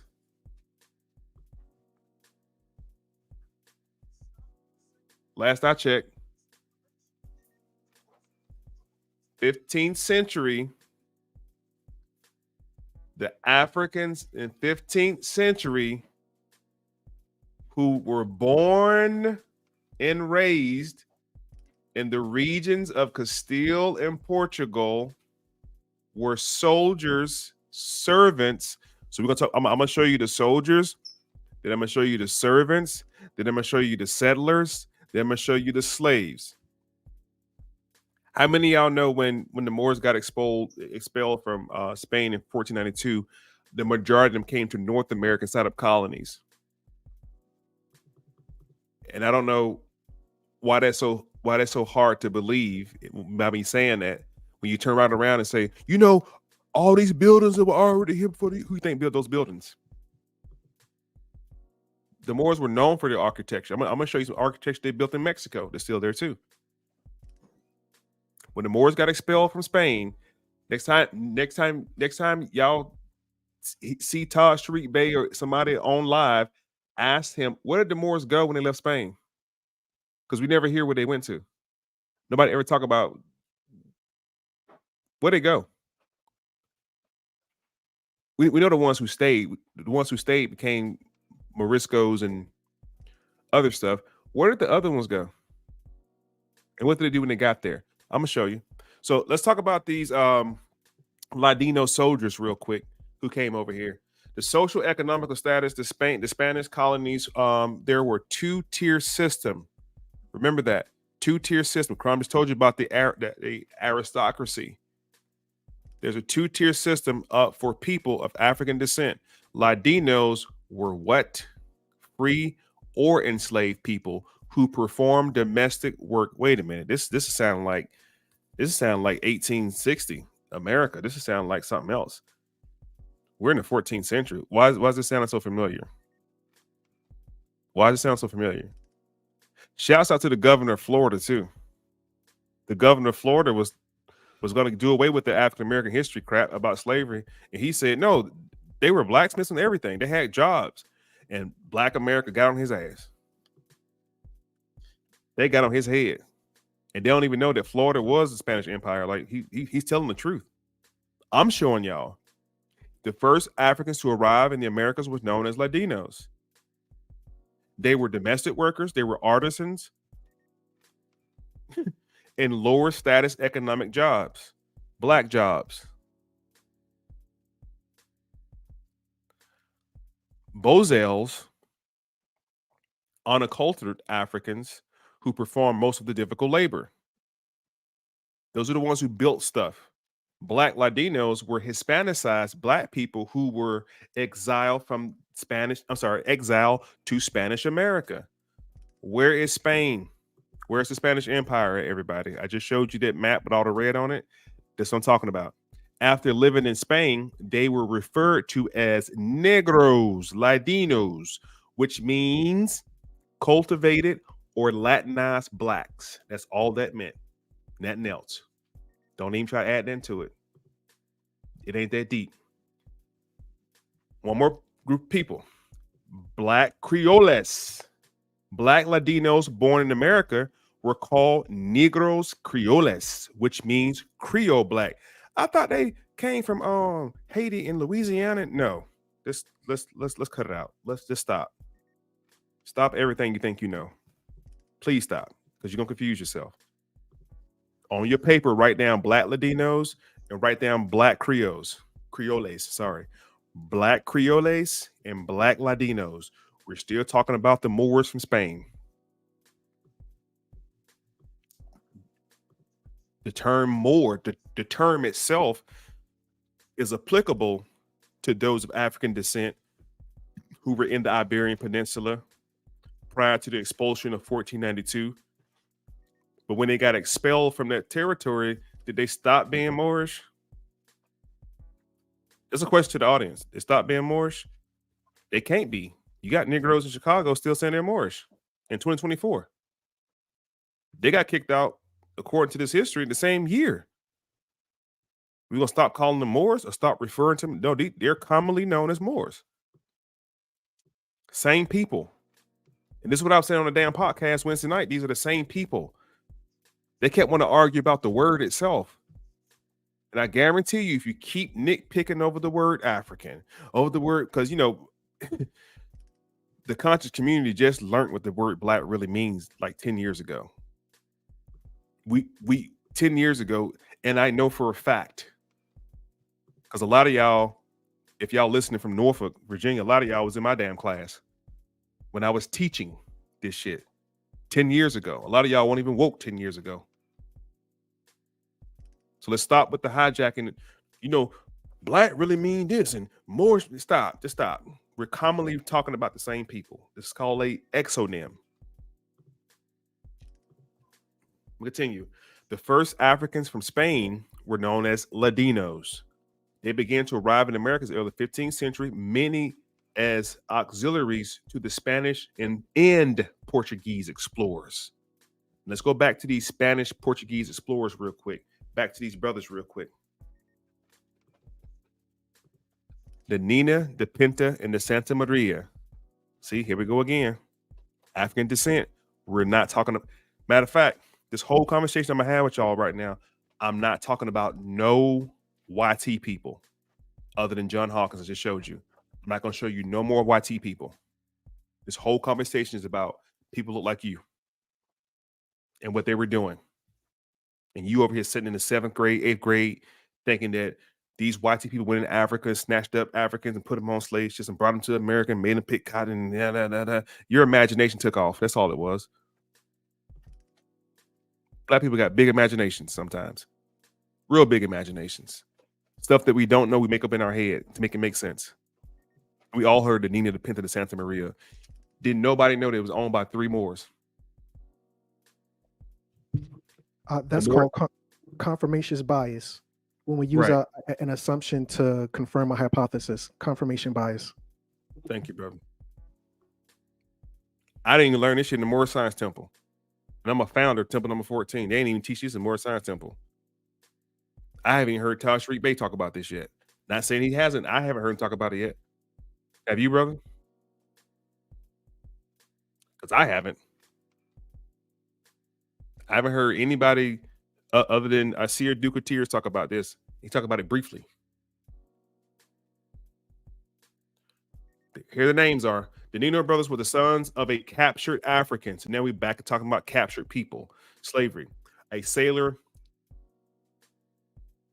El-Mini, Ghana, West Africa. Oh, this is Terry. Okay, sorry. He's from Ghana, West Africa. Who else is from Ghana in African American history? That's very popular. Harriet Tubman is Guyanese. Sojourner Truth is Guyanese. Anthony Johnson, the first black slave owner, is from Angola. These are Africans, in America. They don't confuse y'all for too long. I'm here to let y'all know that this is a whole other history. This is African in America history. Ain't got nothing to do with you. You done adopted a whole history because they look like you. Let's keep going real quick. Juan Nino, an experienced seaman, served as the owner and master of the Carnival La Nina, commanding the vessels with exceptional profession and precision. These contributions made by Pedro, Spanish navigator. Dino brothers. Al-Andalus. Who was in Spain? Put it in the comments. I'm gonna keep drilling in your head. What group of people were in Al-Andalus, Spain in the 15th century? That's the 1400s, in case you're confused. What people were in Al-Andalus in Spain in the 1400s? I'm showing you who was there. Remember earlier, I told you that they were soldiers. Well, if you was a soldier working for Spain, guess what you would call? A conquistador. Were there black conquistadors? Absolutely. Juan Garrido and Juan Valentin, Moors. What was a conquistador? Let's just find out what they are first before we start calling the brothers out, start dry stitching on them. A conquistador, especially one of Spanish conquering of Mexico and Peru in the 16th century. What were the conquistadors known for? Conquistadors are conquerors and explorers who sought out to acquire new territory, wealth, and power. They came from all over Europe, especially Spain, Iberian Peninsula. At the beginning of exploration in the 1420s, the age of exploration was born and lasted to the 17th century. What race were the conquistadors? The majority of the conquistadors were what? Mulattoes. What does the word majority mean? Anybody? More than 51%. Come on. The majority of conquistadors were mulattoes. Y'all know what mulattoes are. We can also we can use the word mulatto interchangeably with the word Creoles. I showed you Creoles earlier. Free and enslaved. Two groups of people. I taught y'all that about North America too. About the free Negroes of North America and the enslaved people of North America. I'm going to keep referring you to Anthony Johnson as opposed to the earlier counterparts. As opposed to the earlier counterparts who were Africans. Two groups of people: dark-skinned people from Spain, dark-skinned people from Africa. Though these mulattoes were born in the Caribbean or the Yucatan Peninsula of Yucatan, and most were trained in Pardo mulatto militia companies. Are you starting to get the picture of these dark-skinned Negroes over here conquering the so-called American Indians, who also were copper-colored people? Now, we ain't talked about no YT people at all. We don't have to, because they had nothing to do with it. They were just hired contractors. I know history tried to paint the picture that they were doing all the work. They weren't doing shit. They didn't have the ships to do nothing. At this time frame, white people in Europe thought the world was still flat. They haven't came down yet to start sailing yet. They haven't. That's why you see the British colonies come around the 1600s. They're the last people in the race. They're last. The 13 colonies were already there when they got there. the 13 colonies were already there when they got there. I can prove that to you. Could I tap in? Go ahead. Now, it's interesting that you said when they, or could you keep on with that? Show back. Yeah. It's interesting that you said over here they were over here, never went anywhere else, and the other people who were over there never went anywhere else. But when they both came together, they could all speak the same language. And I want to ask the family, could y'all press 444 if that's very interesting? So you over here, you ain't never been nowhere else, and they over there, and they've never been nowhere else. But when they come together, they all speak the same language. Can somebody press 444 if that's very peculiar? Because I want to close that gap. So now you got the word again. Here Crumb goes again with the words. You're gonna have to break the words down. Look at the word Yucatan. Why the Yucatan?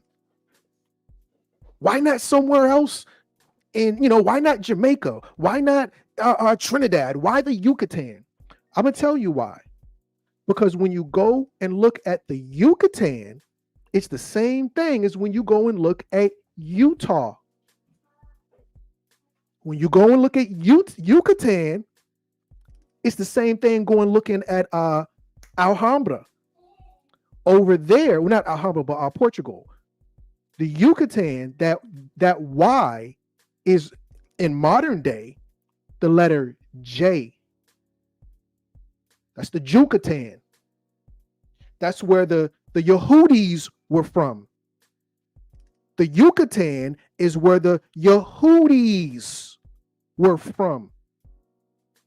I think there's a city in Yucatan called Tamahu.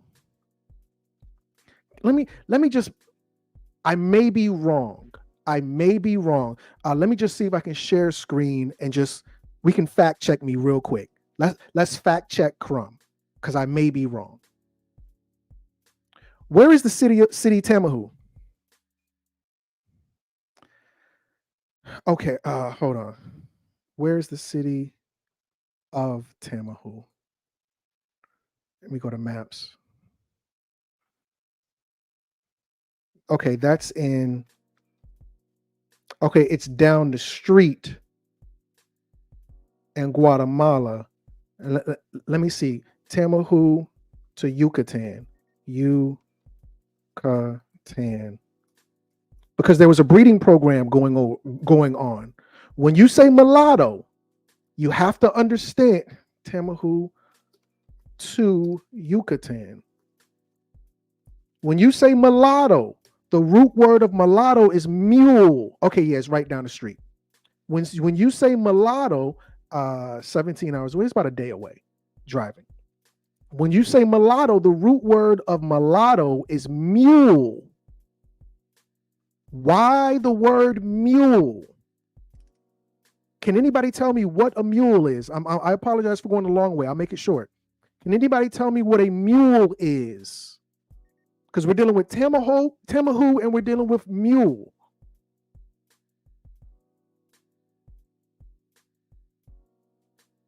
Nobody. Okay. A mule is a mix between a donkey and a horse. It's a crossbreed between a donkey and a horse. Thank you. It's a crossbreed. It's a hybrid. Half horse, half donkey. Your mama was a horse. Your daddy was a donkey. A mule is a hybrid. A hybrid is something that can't exist without intervention from a breeding program. A hybrid is something that would never have existed except from a breeding program. The Tamahu was from a breeding program. The Yucatan was a place where they were doing a breeding program. It's interesting that you call them mulattoes. Why y'all call them mulattoes? Because there was a breeding program. That's why you got Tamahu right down the street from the Yucatan. The Yucatan is the Yucatan. That's a J, not a Y. Well, it is a Y, but now it should be a J. because these areas, now let's connect the language. That language over there was the same language over here. That was the Hebrew language. Remember, Hebrew means to cross over. The root word is Eber. One more and then I'm done. One more and then I'm done. Dag nabbit, come on.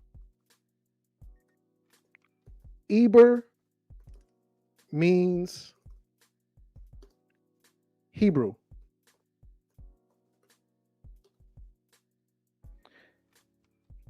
The Hebrew word Eber means a region, across, or beyond. Now remember, the vowels are interchangeable. So Eber is really Iber.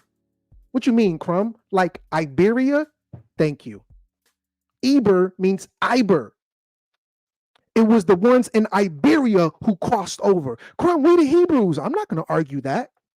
I'm not going to argue with I don't even deal with the whole Hebrew Israelite thing. But when they were speaking the language over here and they were speaking the language over there, because they were all Iberians, Iberians, they were all Hebrews from a common ancestry. Oh, Crumb, we've been here. Yeah, you're right. We've been here. What do you mean here? Here over there or here over there? All of it. It was all ours from day one, A1. That's why you over here who never been over there and them over there who never been over here, all y'all spoke the same language. Because y'all got common ancestry. And yes, your ancestors were playing a breeding program. And that's where you got the mulattoes from, who were mules, because a mule is a hybrid who doesn't exist unless there was a program from yours truly, Yaqub. I yield.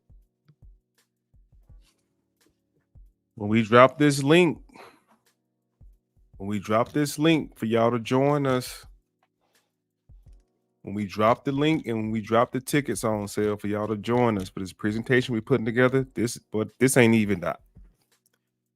This is just, what is this? This is just practice. We just practicing with y'all. This is the information we about to start bringing y'all. It's a new day. All these Pan-African, all these Moors, all these Hebrew Israelites. Listen, this is a whole nother lesson we're talking about. You're not going to hear the inter-teaching of these lessons. You're going to hear certain people talking about certain subject matters, which is fine. We about to pass us some real advanced degrees, y'all. Some advanced degrees. That's all I'm gonna tell y'all. Good shit, bro. Conquistadors. The majority of the conquistadors would now be mulattoes. They were free and enslaved, as opposed to the earlier counterparts were Africans. The early counterparts, the early conquistadors were Africans. The later conquistadors were mulattoes. I ain't mentioned that about no Europeans yet. I don't have to mention the Europeans because Europeans didn't do this. Y'all giving them way too much credit. Way too much credit. Two of the most famous conquistadors was Hernando Cortez, who conquered the Aztec Empire, Francisco Pizarro, who led the conquest of the Incan Empire. Write down Hernando Cortez for a second. Write him down. And look where he's going. He's going up to the Aztec Empire. Why is he going to the Aztec Empire? King Montezuma. He's going to get Montezuma. They already got Tripoli. Then he's going to Montezuma. From the halls of Montezuma to the shores of. Let's find out who helped Cortez do that. Because you got to keep in mind, these pale looking people who came over here, they were led by some black people who came over here. Let's learn about Juan Guardito real quick. And then we got one more to learn about. The next brother is crazy. This is Juan Guardito. Juan Guardito was a Afro-Spaniard conquistador known as the first. You're going to see a lot of first. Remember, we read the paragraph earlier, said they were the first Africans. Well, he's the first documented black person in what would become known the United States. Born in West Africa, he went to Portugal as a young man, and converting to Catholicism, he chose the Spanish name Juan Guardito, Handsome John. He is the first known African to arrive in America. Where did the Moors go when they got kicked out of Spain? Where'd they go? Where did they go to? That's my question. He participated in the conquest of Cuba by Diego Velázquez, the expeditions to Florida by Ponce de Leon, and by 1519, he had joined Cortez forces and invaded present-day Mexico, participating in the siege of Chichen Itza. There we go. Look at those people up there. Look at them. Look. Let me click on this shit. Watch this. Ooh-wee. Look at your people. All you American Indians. Look at them. These Moors came here to tear y'all ass up. Y'all walking around with feds on, claiming Moorish. Dirty Moors. You can tell them I said it. I don't care who you go tell. Tell them come defeat this information I'm talking about. Look at them. These are the copper color. These are the people that Lane Calloway like to quote as the copper colored race of America. They right here. Now these are the ones in Central and South America. I can show you ones that were in North America look the same way. Now, watch this. Check this out. 1521. Following extensive negotiation between local factions and the Spanish conquistador Hernan Cortez, he was aided by whoever this is right here. So their own people were helping him out. He was an interpreter and a companion by the thousands of indigenous allies. These are the invaders of the empire. Look at them. Although numerous battles were fought between the Aztec Empire and the Spanish-led coalition, which was composed mainly of Toltec men, it was sieged. That's what a big pyramid is. Chichen Itza. Chichen Itza. Pardon my Spanish or my Moorish Latin. That directly led to the fall of the Aztec Empire.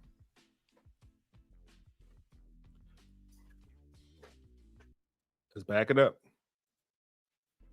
Juan Guardito, a Moor. He is known as the first African to arrive in America. He participated in the conquest of Cuba and the siege of Mexico. He is considered the prime example of Black conquistadors, although in reality, the presence of Blacks and mulattoes in the Hispanic ranks had already become widespread, occurrence after the first decade of the 16th century. Other examples of Black conquistadors include this brother, and this brother, and this brother, and this brother, and this brother, and Antonio, and the presence of Black people shocking in Mesoamerica, who called them Testinisa or Black deities.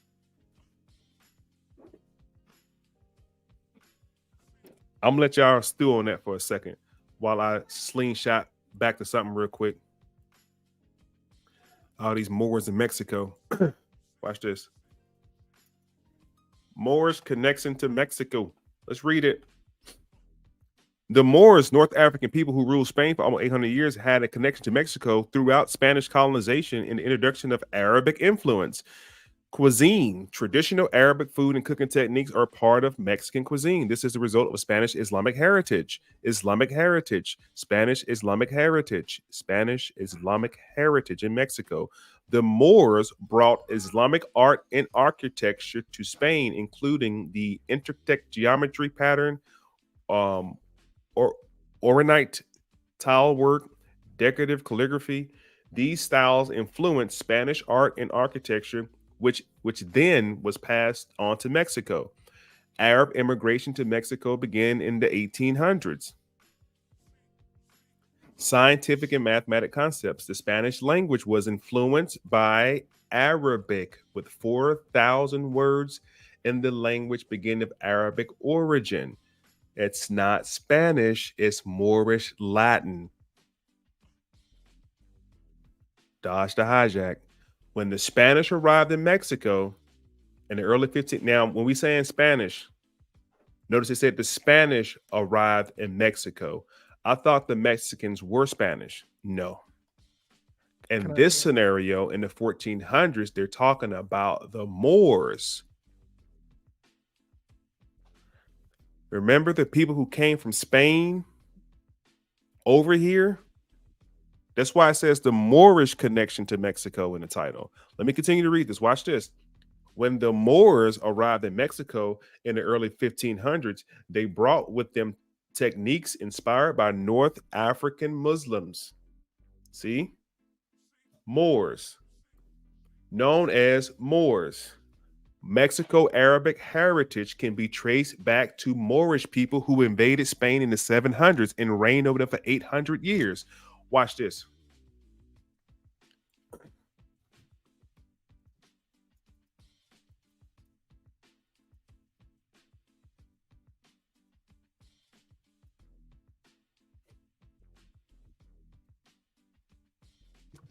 The number of trips from the Muslim world to the Americas long before Columbus, the oldest was of, can't say his name, Ibn Ashwan, leaving Muslim Andalus in the year 889. Moors have been over here since 889. They took over Spain, the Iberian Peninsula, in 711.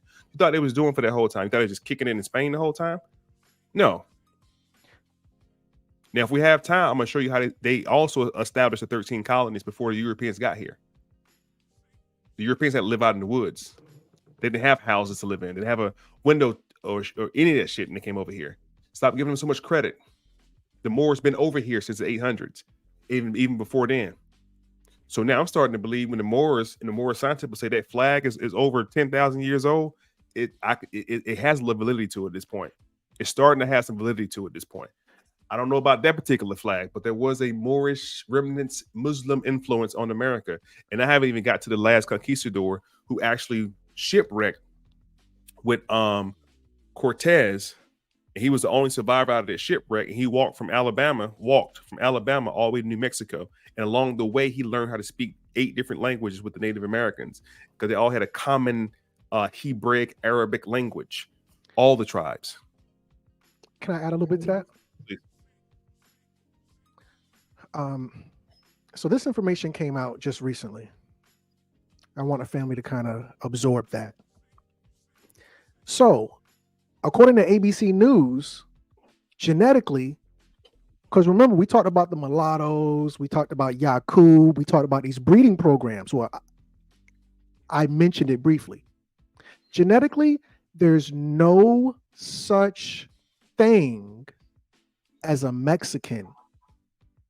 Those people who you call Mexican were Moors, not M-O-O-R, M-U-U-R.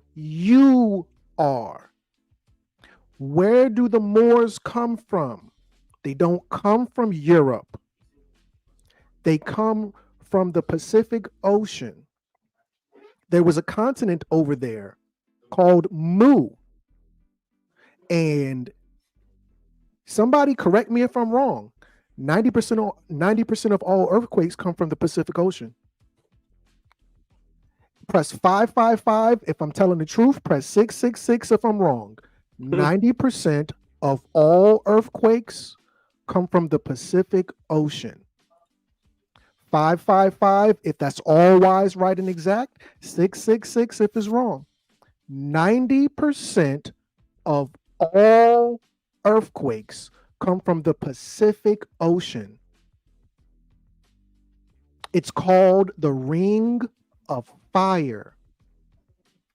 Remember, Pacific comes from the word passy. Passy, thank you, the Ring of Fire. Passy meaning peaceful, pacifier. So at one point in time, there was a continent over there called Mu, but it sunk because that was the place where those lands will sink. If California sinks, it's going to be because of that fault line. It's called the San Andreas fault line. So now let me add a little bit deeper to this. So now those people over there, they came from a black matriarchal system. But first, let me talk to Skynet real quick. Hawaii and Mexico have a connection in several ways, including Paniolo culture, because they were really obsessed with obsidian. Both of those, here it is, obsidian. Both of those cultures were uber, meaning a lot, super obsessed with obsidian. Where do you get obsidian from? You get obsidian from volcanoes. This is the Ring of Fire. Obsidian is molten rock that melts on I don't know if it's super fast or super slow. I think it's super fast. If you get volcanic lava and you just cool it off super fast, it creates obsidian. One more, and then yeah, a lot of you tree huggers, no disrespect, have obsidian. I have some obsidian myself. They used volcanic glass. Obsidian is good to be used as a weapon or maybe, a tool. Let's not say weapon. Last one. So now when you go and look at and this is not to take away from any of us. This is not to take away from any of us. Oh, Crum, the Olmecs are us. I don't have no problem with that. When you say the Olmecs are us, I don't have no problem with that. But remember, the Olmec statues, the Olmec heads were found in Mexico. Those Olmec statues, they look a lot like those daggone Hawaiians. They look like those Dwayne Rock Johnson. I call him the Grape, but there's a different reason why I call him the Grape. But anyway, look like Maui from the movie Mona. Because when you're dealing with those Mexicans, you're really dealing with the Olmec. Mestizo. I'm sorry? No, you go ahead. All right. You're dealing with the Samoans. These were black people up until very recently. These were black people who had, what did they look like? Who had a matriarchal culture. These were black people who had a matriarchal culture. And this whole thing about Obama, I don't really rock with Obama. Y'all know I don't rock with Obama. Because the year Obama was born was the year they overthrew Hawaii. The year Obama was born was, I think it was either the year before, which was not very long ago, up until like 30, 40, 50 years ago, Hawaii was sovereign. That was a sovereign nation ran by a black woman. They were black up until Obama was born. I yield the floor.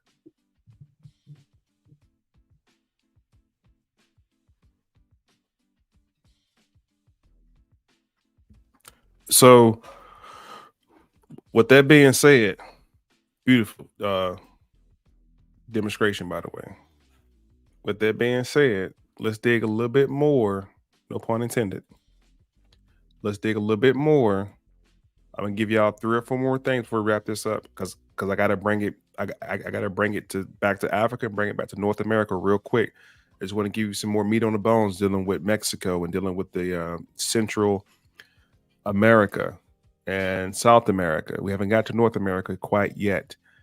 The takeaway is we have not Nor has Brother Crom. Neither one of us has said anything about no Europeans yet. Not yet. We ain't said nothing about Europeans. We're showing you all people of color who are doing horrible things to people of color. Just wait till I show you the African empires who were supplying 300,000 plus people, 13,000 plus Africans every year. Wait till I get to that part. Then you're going to see how not only was Spain or Moors bringing the expulsion of the individuals from Spain over here, the people from Africa are going to give a huge donation of bodies to the Americas. And that's when you start seeing the differentiation between when they say Negro and African. There's a distinction between a Negro and an African. There's a distinction between a Negro and a Moor. There was a court case, remember, with Abraham Lincoln. Those Moors went to court. Initially it was some property, but they tried to call them black. They said, we ain't black, because they understood what that meant. Just like Moors today go to tell you today. Like Prophet Noble Drew Ali said, you guys are not black, Negro, and color. Those all titles given to you by slaveholders in 1779. And he's all wise, right, and exact. I can show you who gave you those titles. Those were all titles given to you by slaveholders. I'm going to show you King James, who set up the Virginia colonies, who was a swarthy brother of color. I'm going to show you King Charles II, who set up the Carolina colonies, who was a swarthy. Your mama called him black. When your mama call you black, you black. Your mama's get your black ass over here. When your mama call you black, you black. That's King Charles II. And we're going to talk about King George and his affiliation to what's her name? Queen Charlotte. And then Queen Charlotte mama, who's black. I'm not going to show you no Europeans of significance, because it'll only confuse you. Everybody I'm showing you right now is people of color. And even if, as I show you this, the psychoneurosis won't let you come to grips with the fact that these are all people of color. This is a link from a .gov site, the ethnograph heritage of Spain, African explorers of Spanish America, African explorers of Spanish America. I just showed y'all the entire Spanish Empire. That was all of South America, all of Central America, and half of North America. That's the whole empire we're talking about right now. We're known as Ladinos. Write down Ladinos, Hispanicized African who were soldiers, servants, and settlers and slaves. They began to arrive in America in the early 1500s. I brought this up again because I want to show you something real quick. Watch this.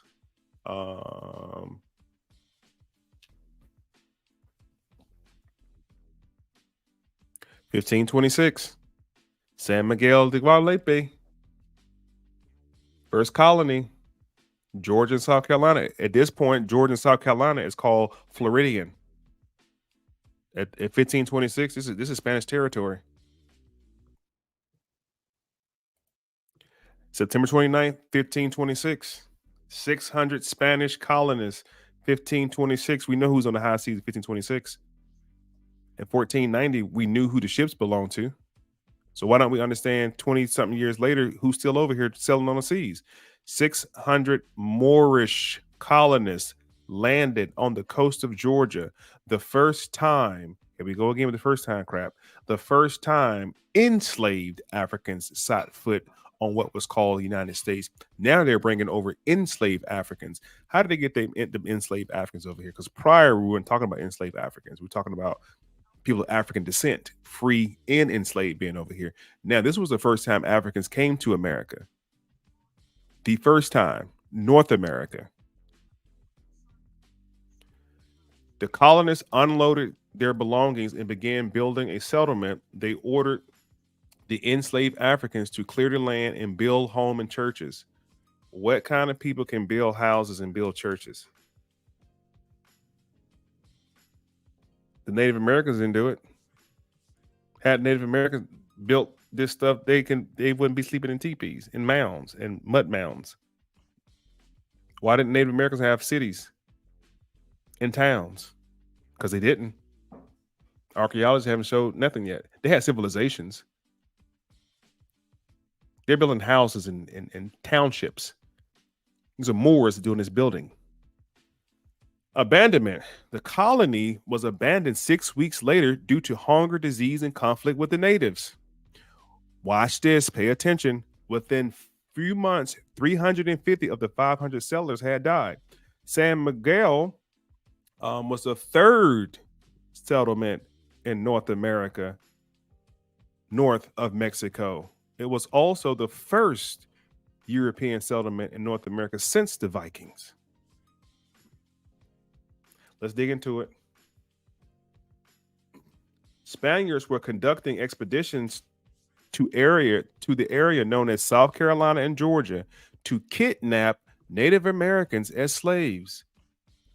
I thought they had African slaves over here. They did. Now they kidnapped the Native Americans as slaves too? Oh, yeah. Oh, yeah. Watch this.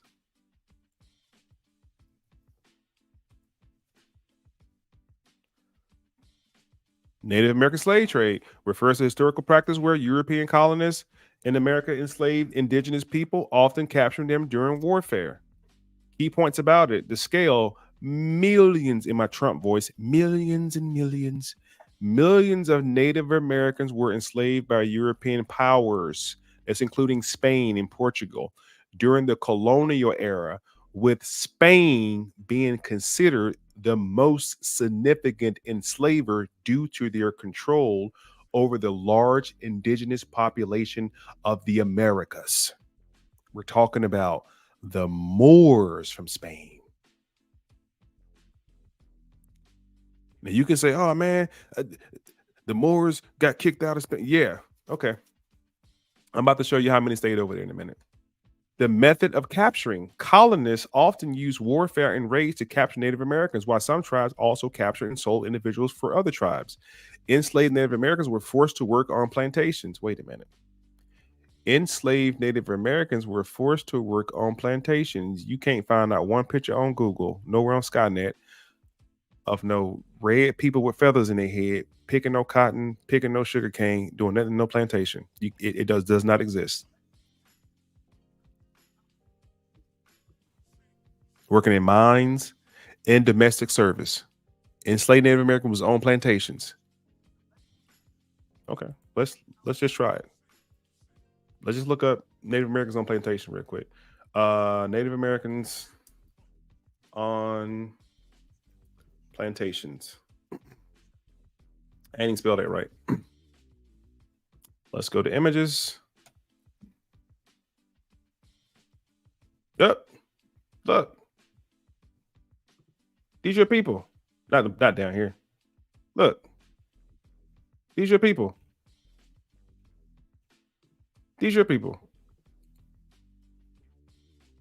Native Americans on plantation refers to a historical situation where Native American persons were forced to work as slaves on a plantation owned by European colonists. I thought that was... Are they hijacking y'all's story? Primarily in the American South. Are they hijacking y'all's story?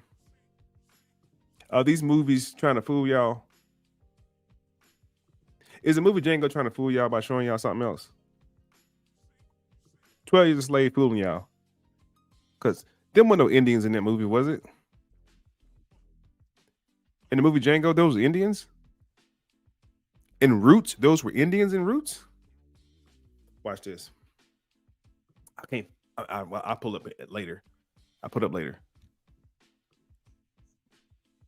Were those Indians? Were those Africans on them plantations? Oh, their Roots tell y'all the truth. Mandinka. What food stuff that you talking about? That's African. I ain't no African. Well, I'm Mandinka. We're proud people. And I'm American. I was born here. My mammy and my daddy was born here. And my daddy's daddy. And I ain't no African. Oh boy, they playing with y'all. They're playing in y'all face. Let's continue. Got a couple more minutes. I have another a link right here that I can share with y'all right quick. How did early modern slavery in Spain disappear? The Ascendants.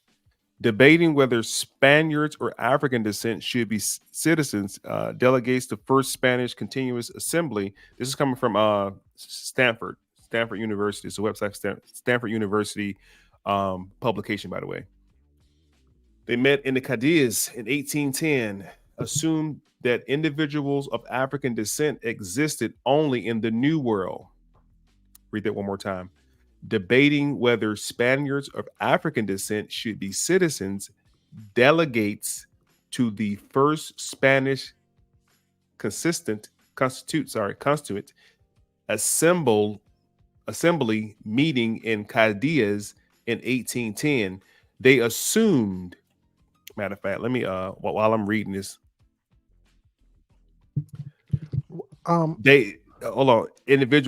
that the individuals of African descent existed only in the New World. Historians who studied this episode followed their footsteps, arguing that the issue of citizenship divided peninsular delegates from the American colonies. They interpreted that the decision not to give Africans automatic citizenship granted only Spaniards who on both sides descended from either Europeans or Indians as proof of unwillingness of the peninsular delegates to give American representation it deserves. Hold on. The idea of slavery and thus African ascent, which is blood, were a colonial and not a domestic affair, and that Spaniards of African descent existed only overseas was not entirely new to the 1800s. As early as the 17th century, authorities and individuals of both Spain and the New World had already established this equation between slavery in the Americas. When they debated, for example, the purity of blood of Africans in Spain. Blood of Africans in Spain, purity mainly required that individuals not have either Jewish or Moorish blood. Well, brother, real quick, and this is where I want to come in and kind of, draw a hard line. I demand that myself and the minister, we stop here, and we can keep going. We'll finish this out, but we got to stop here for a moment. Family, y'all gonna have to hit that like button.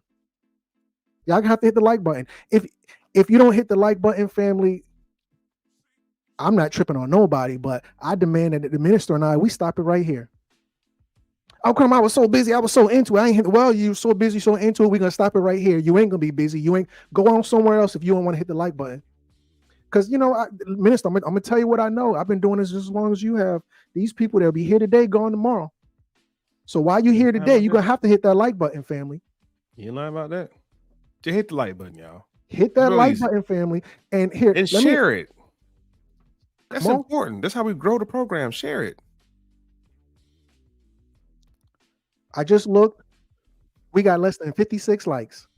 Y'all gonna have to hit that like button, family. It is what it is. 200 people watching. Almost 200 people watching. That's crazy. I was so busy, I just forgot. Well, you're going to here. I'm gonna help you remember now.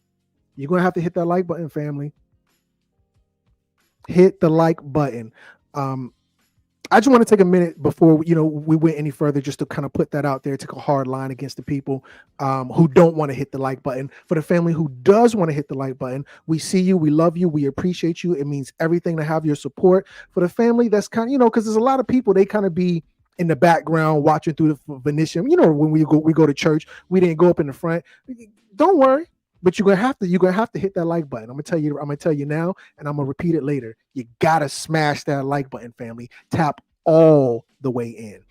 My apologies, minister. Let me just throw one more thing in there, and then I will yield the floor because I think we do have a decent amount of participation.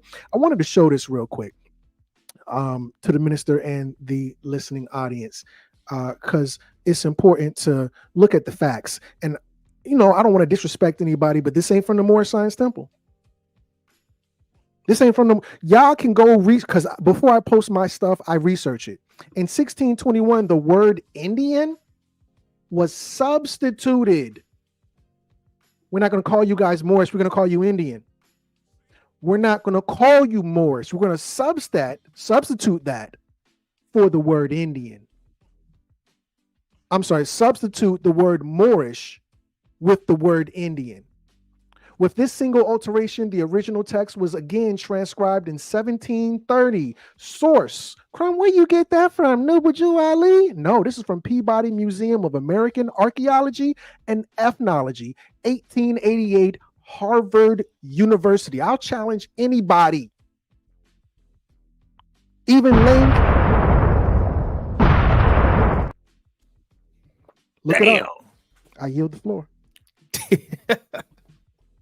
We can end it. We can end this shit right there on that one. That's crazy. Be sure to send me that, bro. Please send me that. Please send me that. Wow. Yeah, but like you said, man, be sure to hit that like button. We're about to wrap it up here in a second. Just want to draw the connection back over to Africa real quick. I think the question I asked was the La Amistad a Portuguese vessel? Skynet said no. The La Amistad was a Spanish schooner, not a slave ship. A schooner. What's another one? Little small vessels. That's the whole point. It's a schooner.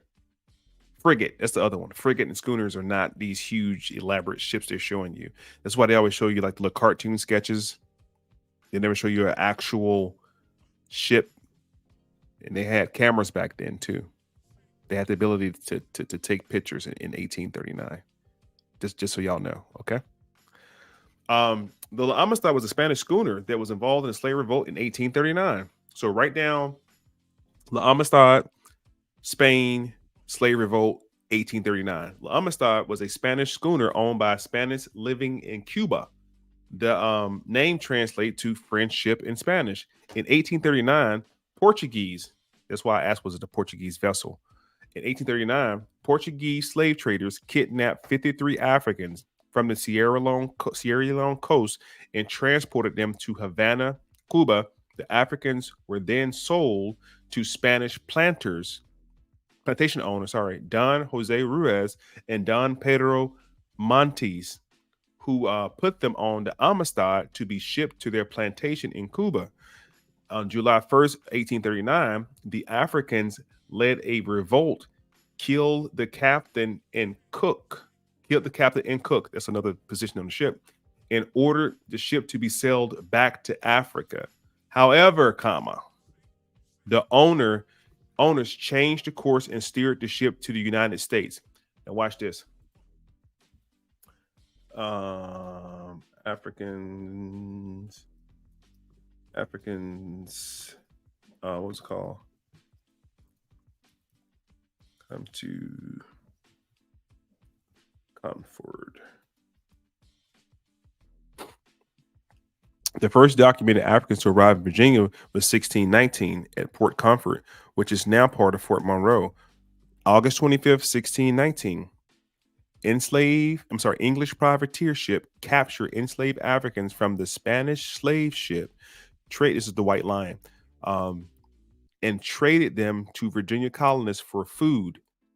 The Africans were farmers, blacksmith, herders, artisans. Remember earlier I was showing you how those black Spaniards from Spain were farmers, blacksmith, herders, artists, builders.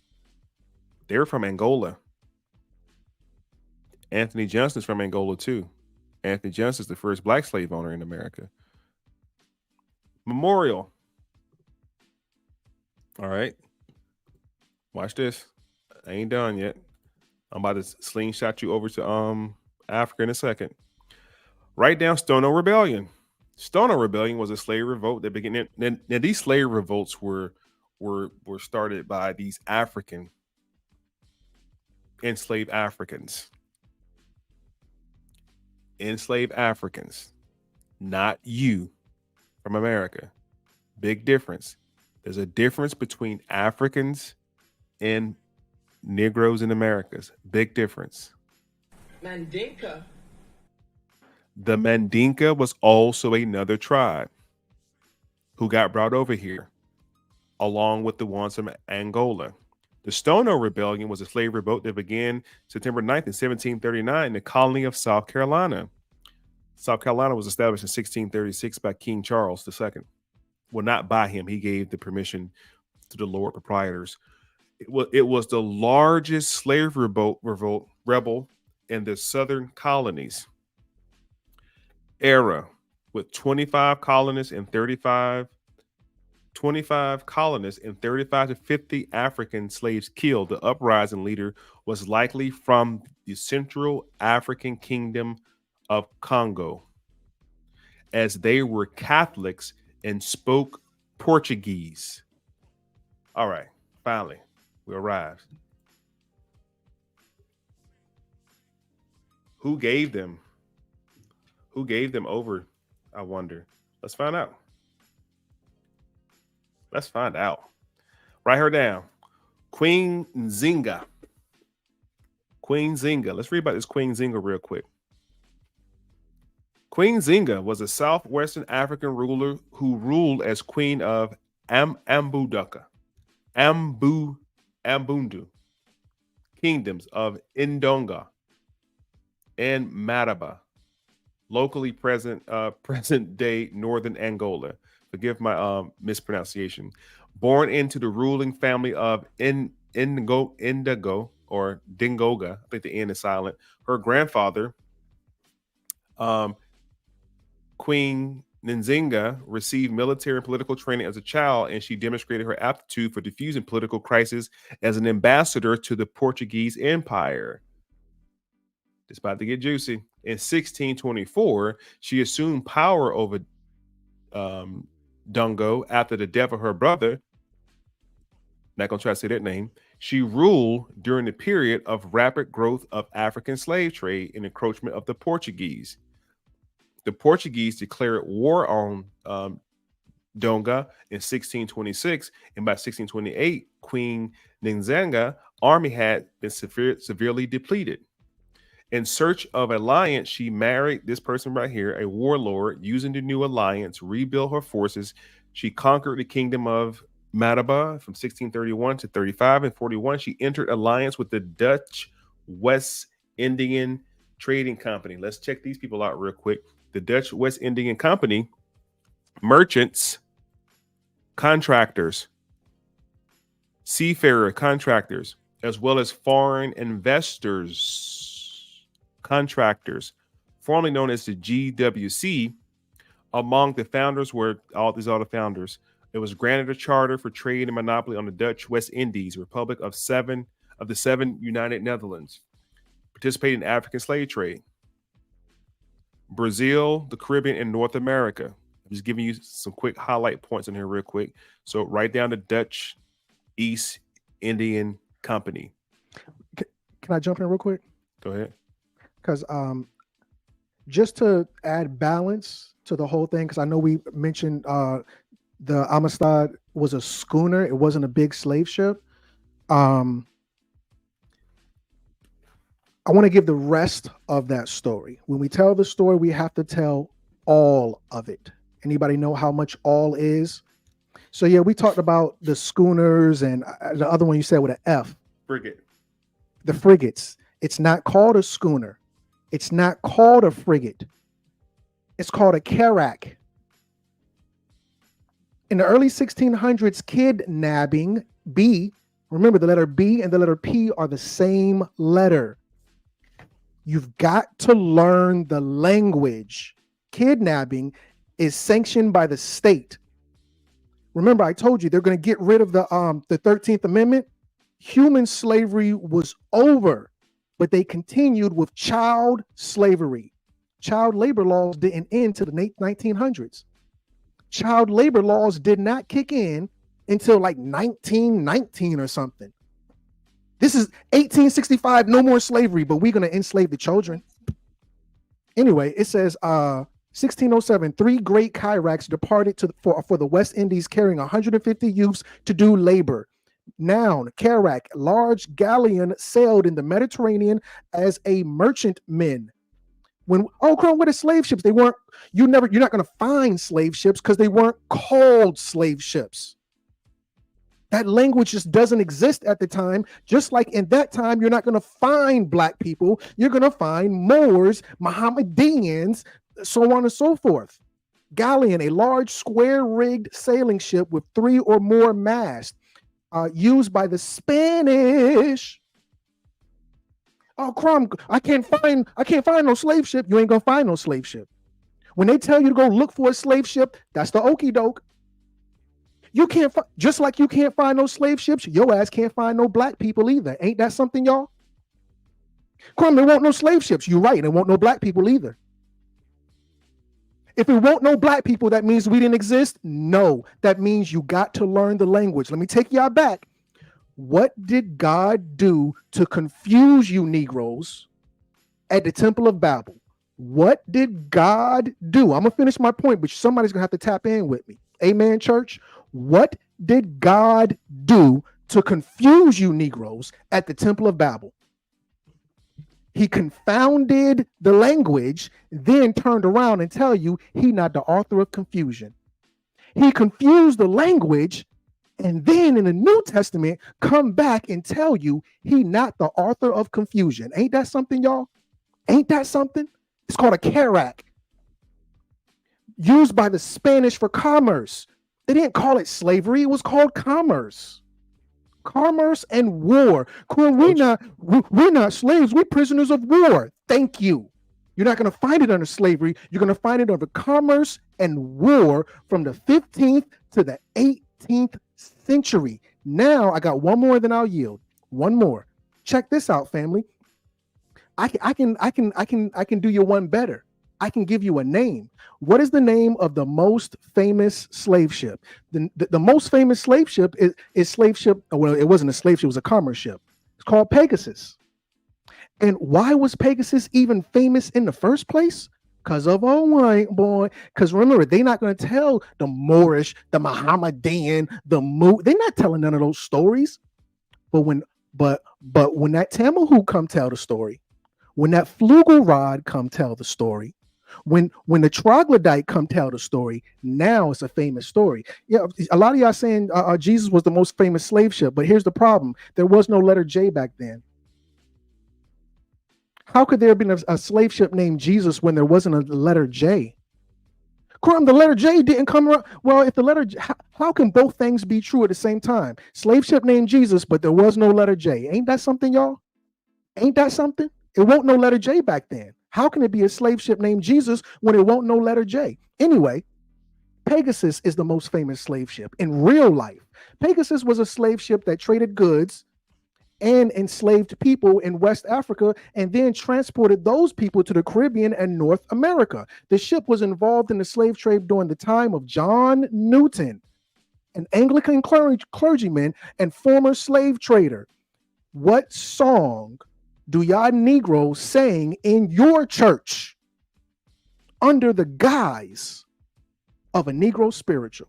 It's not a Negro's amazing grace. That's not no Negro spiritual. That was the white boy. That was the Tamahu singing that song. That was the Tamahu who wrote that song. And he wrote that song because they enslaved. He got enslaved. And they shipped his A double money sign over to Africa, where Queen Nzinga and her people whipped his monkey ass. They whipped his monkey ass. He wrote the song because he got caught up in the slave trade and then lived to tell the story. Amazing grace. Remember, the Spaniards. What was different? Because remember, it says Newton's experience. Newton was captured by the Royal Navy. That was England and the gang. Who defeated England and the gang on the seas? It was the Spanish Armada. Why did the Spanish Armada defeat the Europeans? Because they had small ships. Remember, a midget can, I don't know if it's a midget or what. A midget can see further on the shoulders of a giant. The big ships can't maneuver quickly. Those small little schooners, they can do a 360. It's called if you do landscaping. 0 degree turn. If you do landscaping, you know about those new lawnmowers, those John Deere lawnmowers. They can do a 0 degree turn. I'll turn on my own axis. Them big ass Pegasus ships, they couldn't do a 0 degree turn. Those small schooners, those frigates, they could do 0 degree turns. Why did they get rid of those big ships? Because of the Spanish Armada. If you don't know the language, anybody can fool you. If you don't know history, anybody can tell you anything and it makes sense. I yield. I just want to add value and keep you honest. The letter J was added to the alphabet in 1524. The good ship Jesus sailed in 1562. 1524. Okay, Yeah. 40 years later. Okay, 40 years later. Yep. Thank you. That was the ship that John Hawkins sailed on, by the way. The good ship Jesus. Wasn't the biggest one. Because remember, just like Crom just said, John Hawkins had re-engineered the ship so they can be more agile in the sea. 0 degree turns. And this was the British ships. And they defeated the Spanish Armada. The only reason they defeated the Spanish Armada was due to a hurricane or storm. No, they ain't hit them straight up, head up now. It was some weather involved. That's the only reason niggas lost that shit. But let's go here real quick. Queen Nzinga from 1582-63. That whole time period, she sold nearly 200,000 slaves to the Portuguese. So we start seeing these inflated numbers of Africans coming over to the Americas. Now, keep in mind, they're not coming to North America, y'all. They're coming to the Spanish colonies of South America and the Portuguese colonies. These are the Portuguese. The Portuguese colonies are in South America. Nearly 200,000 slaves to the Portuguese during her reign. Her forces captured hundreds of thousands of people. The Portuguese used the slaves for labor in Angola or transatlantic slave trade. Keep that in mind. Anthony Johnson is a part of this. He comes over here due to this incident right here. Queen Nzinga is known for her efforts to protect her people. So she basically was trading off other tribes to protect her people. As a result of the conflict in her reign, Nzinga forces took hundreds of thousands of captives, allowing the queen to sell nearly 200,000 slaves to the Portuguese. That's about 13,000 people a year, by the way. Now you got her. Show you one more of these jokers. What's his name? There you go. This is another one. He was in charge of the Congo. Alfonso I. Look at that Fez and that Saboteur. Look at that Fez and that Saboteur. All right. He was the 6th ruler of the Kingdom of Congo. This is his dynasty right here. This is his dynasty. Look at the shield. Okay. First half of the 16th century, he reigned over the Congo Empire, 1509 to the late 1540s. Let me go back. Put this right here. Slave trade. I think he sold to the Portuguese too. There we go. Alfonso shaped the doctrine of the Congo's version of Christianity in 1526 upon discovering that Portuguese merchants were purchasing illegal slaves, enslaved persons, and exporting them. Alfonso established an administrative system to oversee the slave trade. He didn't stop it. He streamlined it, which reached considerable proportion during his reign. Now, his son, he has a son too, that follows him. Let me go back to this thing real quick.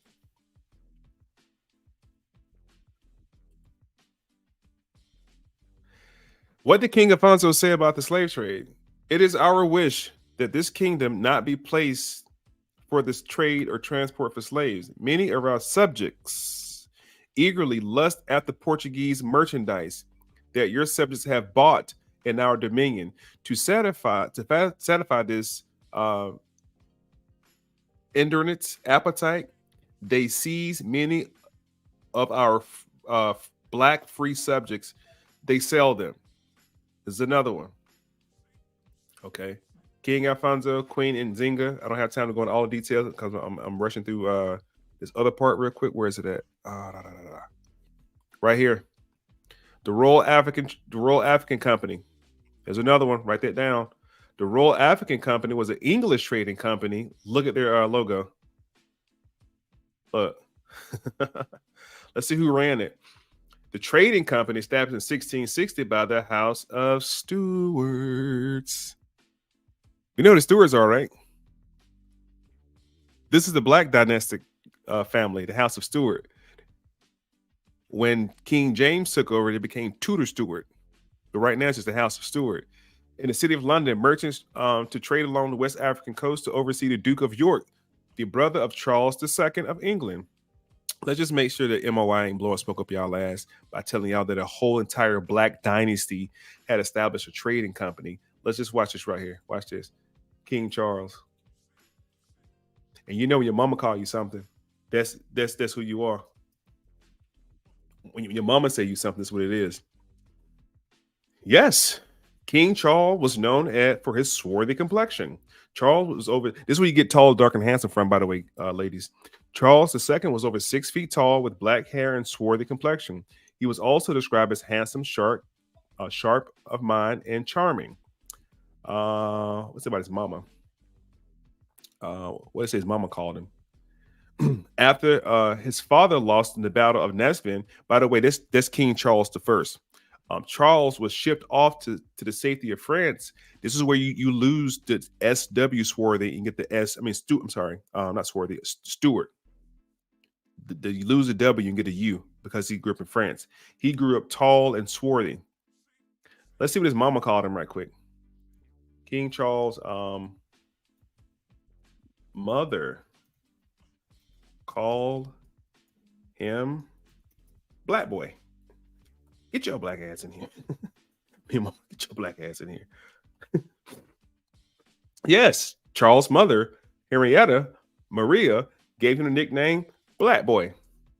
And this little black boy right here was responsible for establishing what was called the Royal African Company, which also traded slaves as well as the Dutch trading company who did business with Queen Nzinga.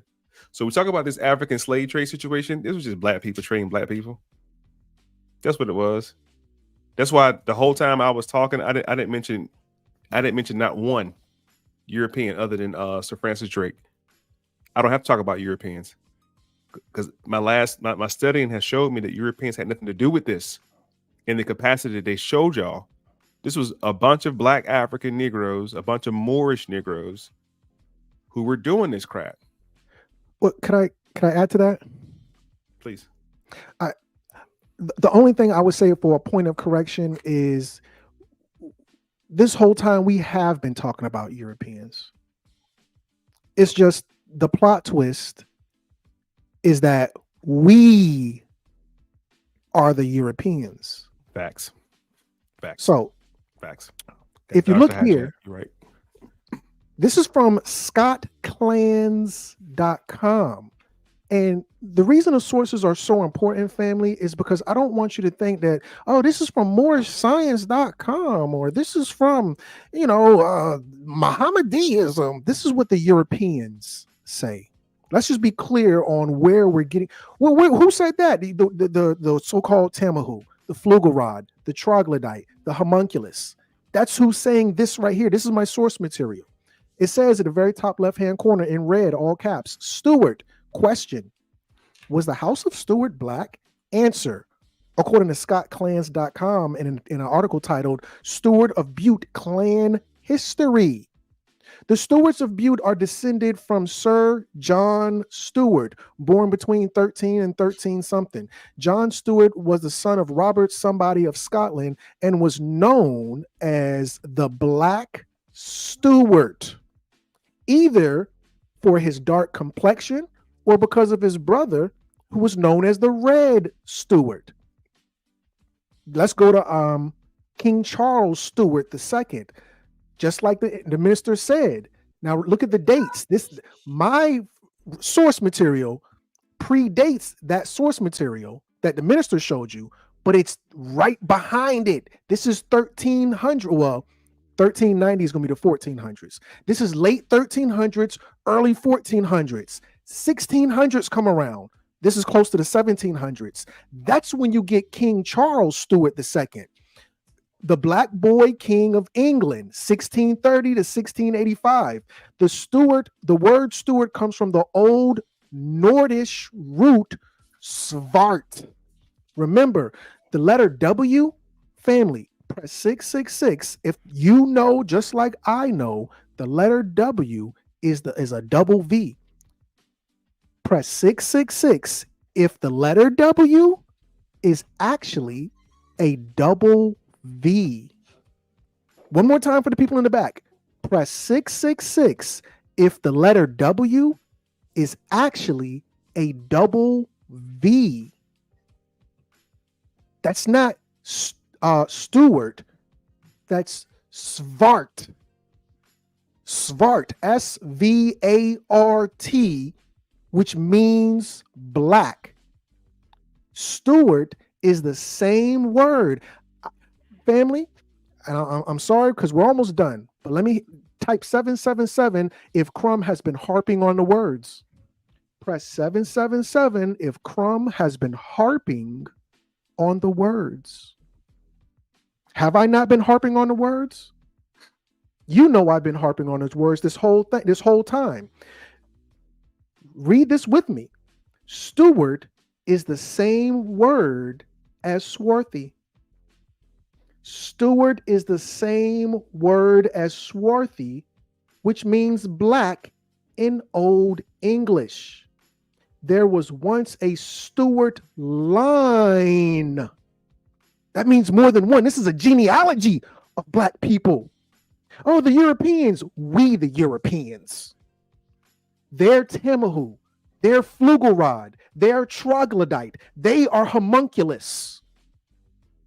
You the European. You the Moor. You the Hawaiian. You the Mexican. You the African. You. My blood pressure. I yield.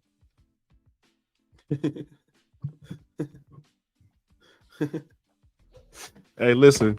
Let me share this real quick. You're gonna keep. I'm gonna stay on my square on what I said. I'm not gonna talk about no YT people. You're absolutely right. These are the black Europeans. This is King Joa of Portugal, or King John I of Portugal.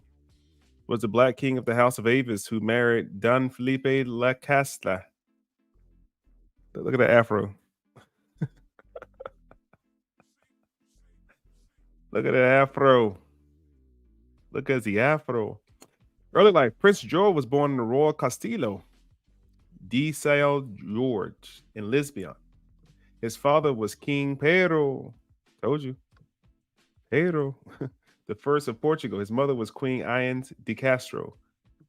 It is often alleged he was the bastard. He was the bastard by Europeans. His parents believed to be married in secret in 1354. And this is the whole family tree right here. All right. All right. Now, let me show you somebody else real quick. Because I really feel like we don't gave y'all quite a bit of information. And it's about to be me this time wrapping it up versus Chrome wrapping it up. I'm gonna wrap it up because we don't be getting no love in the Cash App or nothing. We just been talking for hours and shit, dropping this information on y'all. Yes, Queen Philippine was Moorish. Oh, this is Charlotte mama, or Charlotte people. I'm just running through all the black royals. Wait a minute, man. They don't look black. Because when we say black, in your mind, you're looking for dark-skinned hue people. When you guys know the word black means blanc, which means white, which means pale. Dodge the hijack. Let's find another one real quick before we got here. Well, I got a couple on deck if you want them. Hold on. I got literally 22 tabs open with nothing but black royalty right here. But you definitely can let me, where are you at? Right here, boom. I thought Anglo-Saxons were white people. No, Anglo-Saxons them people are not. They've been fooling y'all this whole time. King Arthur was an Anglo-Saxon ruler of Mercia who was black. I take you all through Europe. The Pits were black people. The Pits and the Jutes, remember those? Crumb gave me a beautiful demonstration the other day when we was talking on the phone about Scotia and Scotland. So we just can't, the Huguenots, we just can't think about black people being in Spain because of the Moors. The Moors don't hijack the whole history of black people in Europe, in my opinion. These people were ruling before 7-11, during 7-11, and after 1492. That's him. Of course, we know King James was. That's where you get the word Tudor Stuart from, when they came together under the same monarch. Tudor and House, the Tudors and the Stuarts were two different situations before King James came into play. And both Tudor and Stuart means black. The Tudor period began, the black period, began with the reign of Henry VII in 1485 and ended in his death. Queen Elizabeth I in 1603. The Stuart period began with James VI of Scotland, first of England, 1603, and ended in the execution of his sons, Charles I. Did y'all know that King James' son was Charles II, the black boy he just showed y'all? That was his son. I yield the flow, bro. I keep going, but I feel like we're not getting the love that we deserve, so I'm done talking. I totally agree. I got one more, and then I'm done altogether.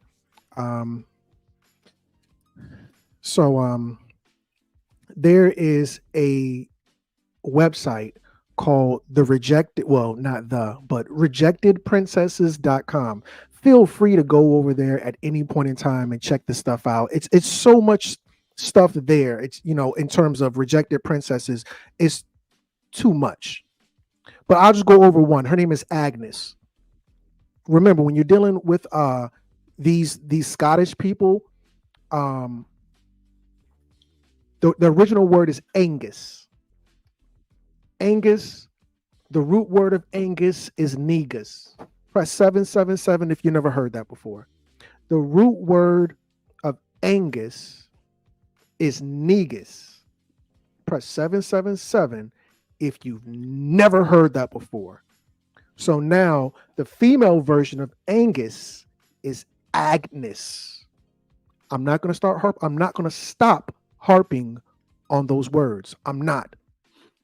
So now Agnes Randolph was the Countess of Dunbar. This is the royalty of Europe. Look at the time. This is 1312. This is the 12th century. She was born in the 12th century. 1312 is 12th century.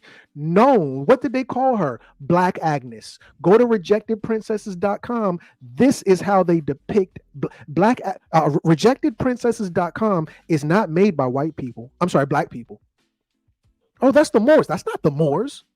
Oh, that's the we are the Aboriginals. Nah, that's not them. This is white. This is YT people, excuse me. That's how they depict Black Agnes. Known as Black Agnes for her dark complexion, was the wife of Patrick, 9th Earl of Dunbar and March. She is buried in the vault, blah, blah, blah. She is the daughter, blah, blah. The daughter of Thomas Randolph, Earl of Moray. He's the Earl of, I'll go into all of this. I'll break it all down, but that's going to be the paid event. During the paid event, I'll break all of that down. Now I'll just give it to you. I won't give you no context. I won't tell you how her mama and daddy got together. I'm not going into none of that. It says she's the daughter of Thomas Randolph, Earl of Moray, nephew and champion in arms of Robert and the Bruce, and Moray's wife, Isabel Stewart. Isabel Stewart. Her name Agnes, root word Angus. I'm sorry, original word Angus, root word negus. And your mama named Stewart. Ain't that something, y'all? Ain't that something? Ain't that something, y'all? All right, listen, minister. This is how I want to close out mine, because I do have to depart you. But I want to put some respect on your name. Thank you so much for having me. I really am trying to back away from the lives, but the minister has been pulling me back in. But I want to say this. Yeah, my YouTube channel is Crumb TV. Most of you up here already know me. But I'm not going live these days. I'm doing videos. They're about 10, we're doing it 3-hour videos, which is, we can go for 3 hours, no problem at all.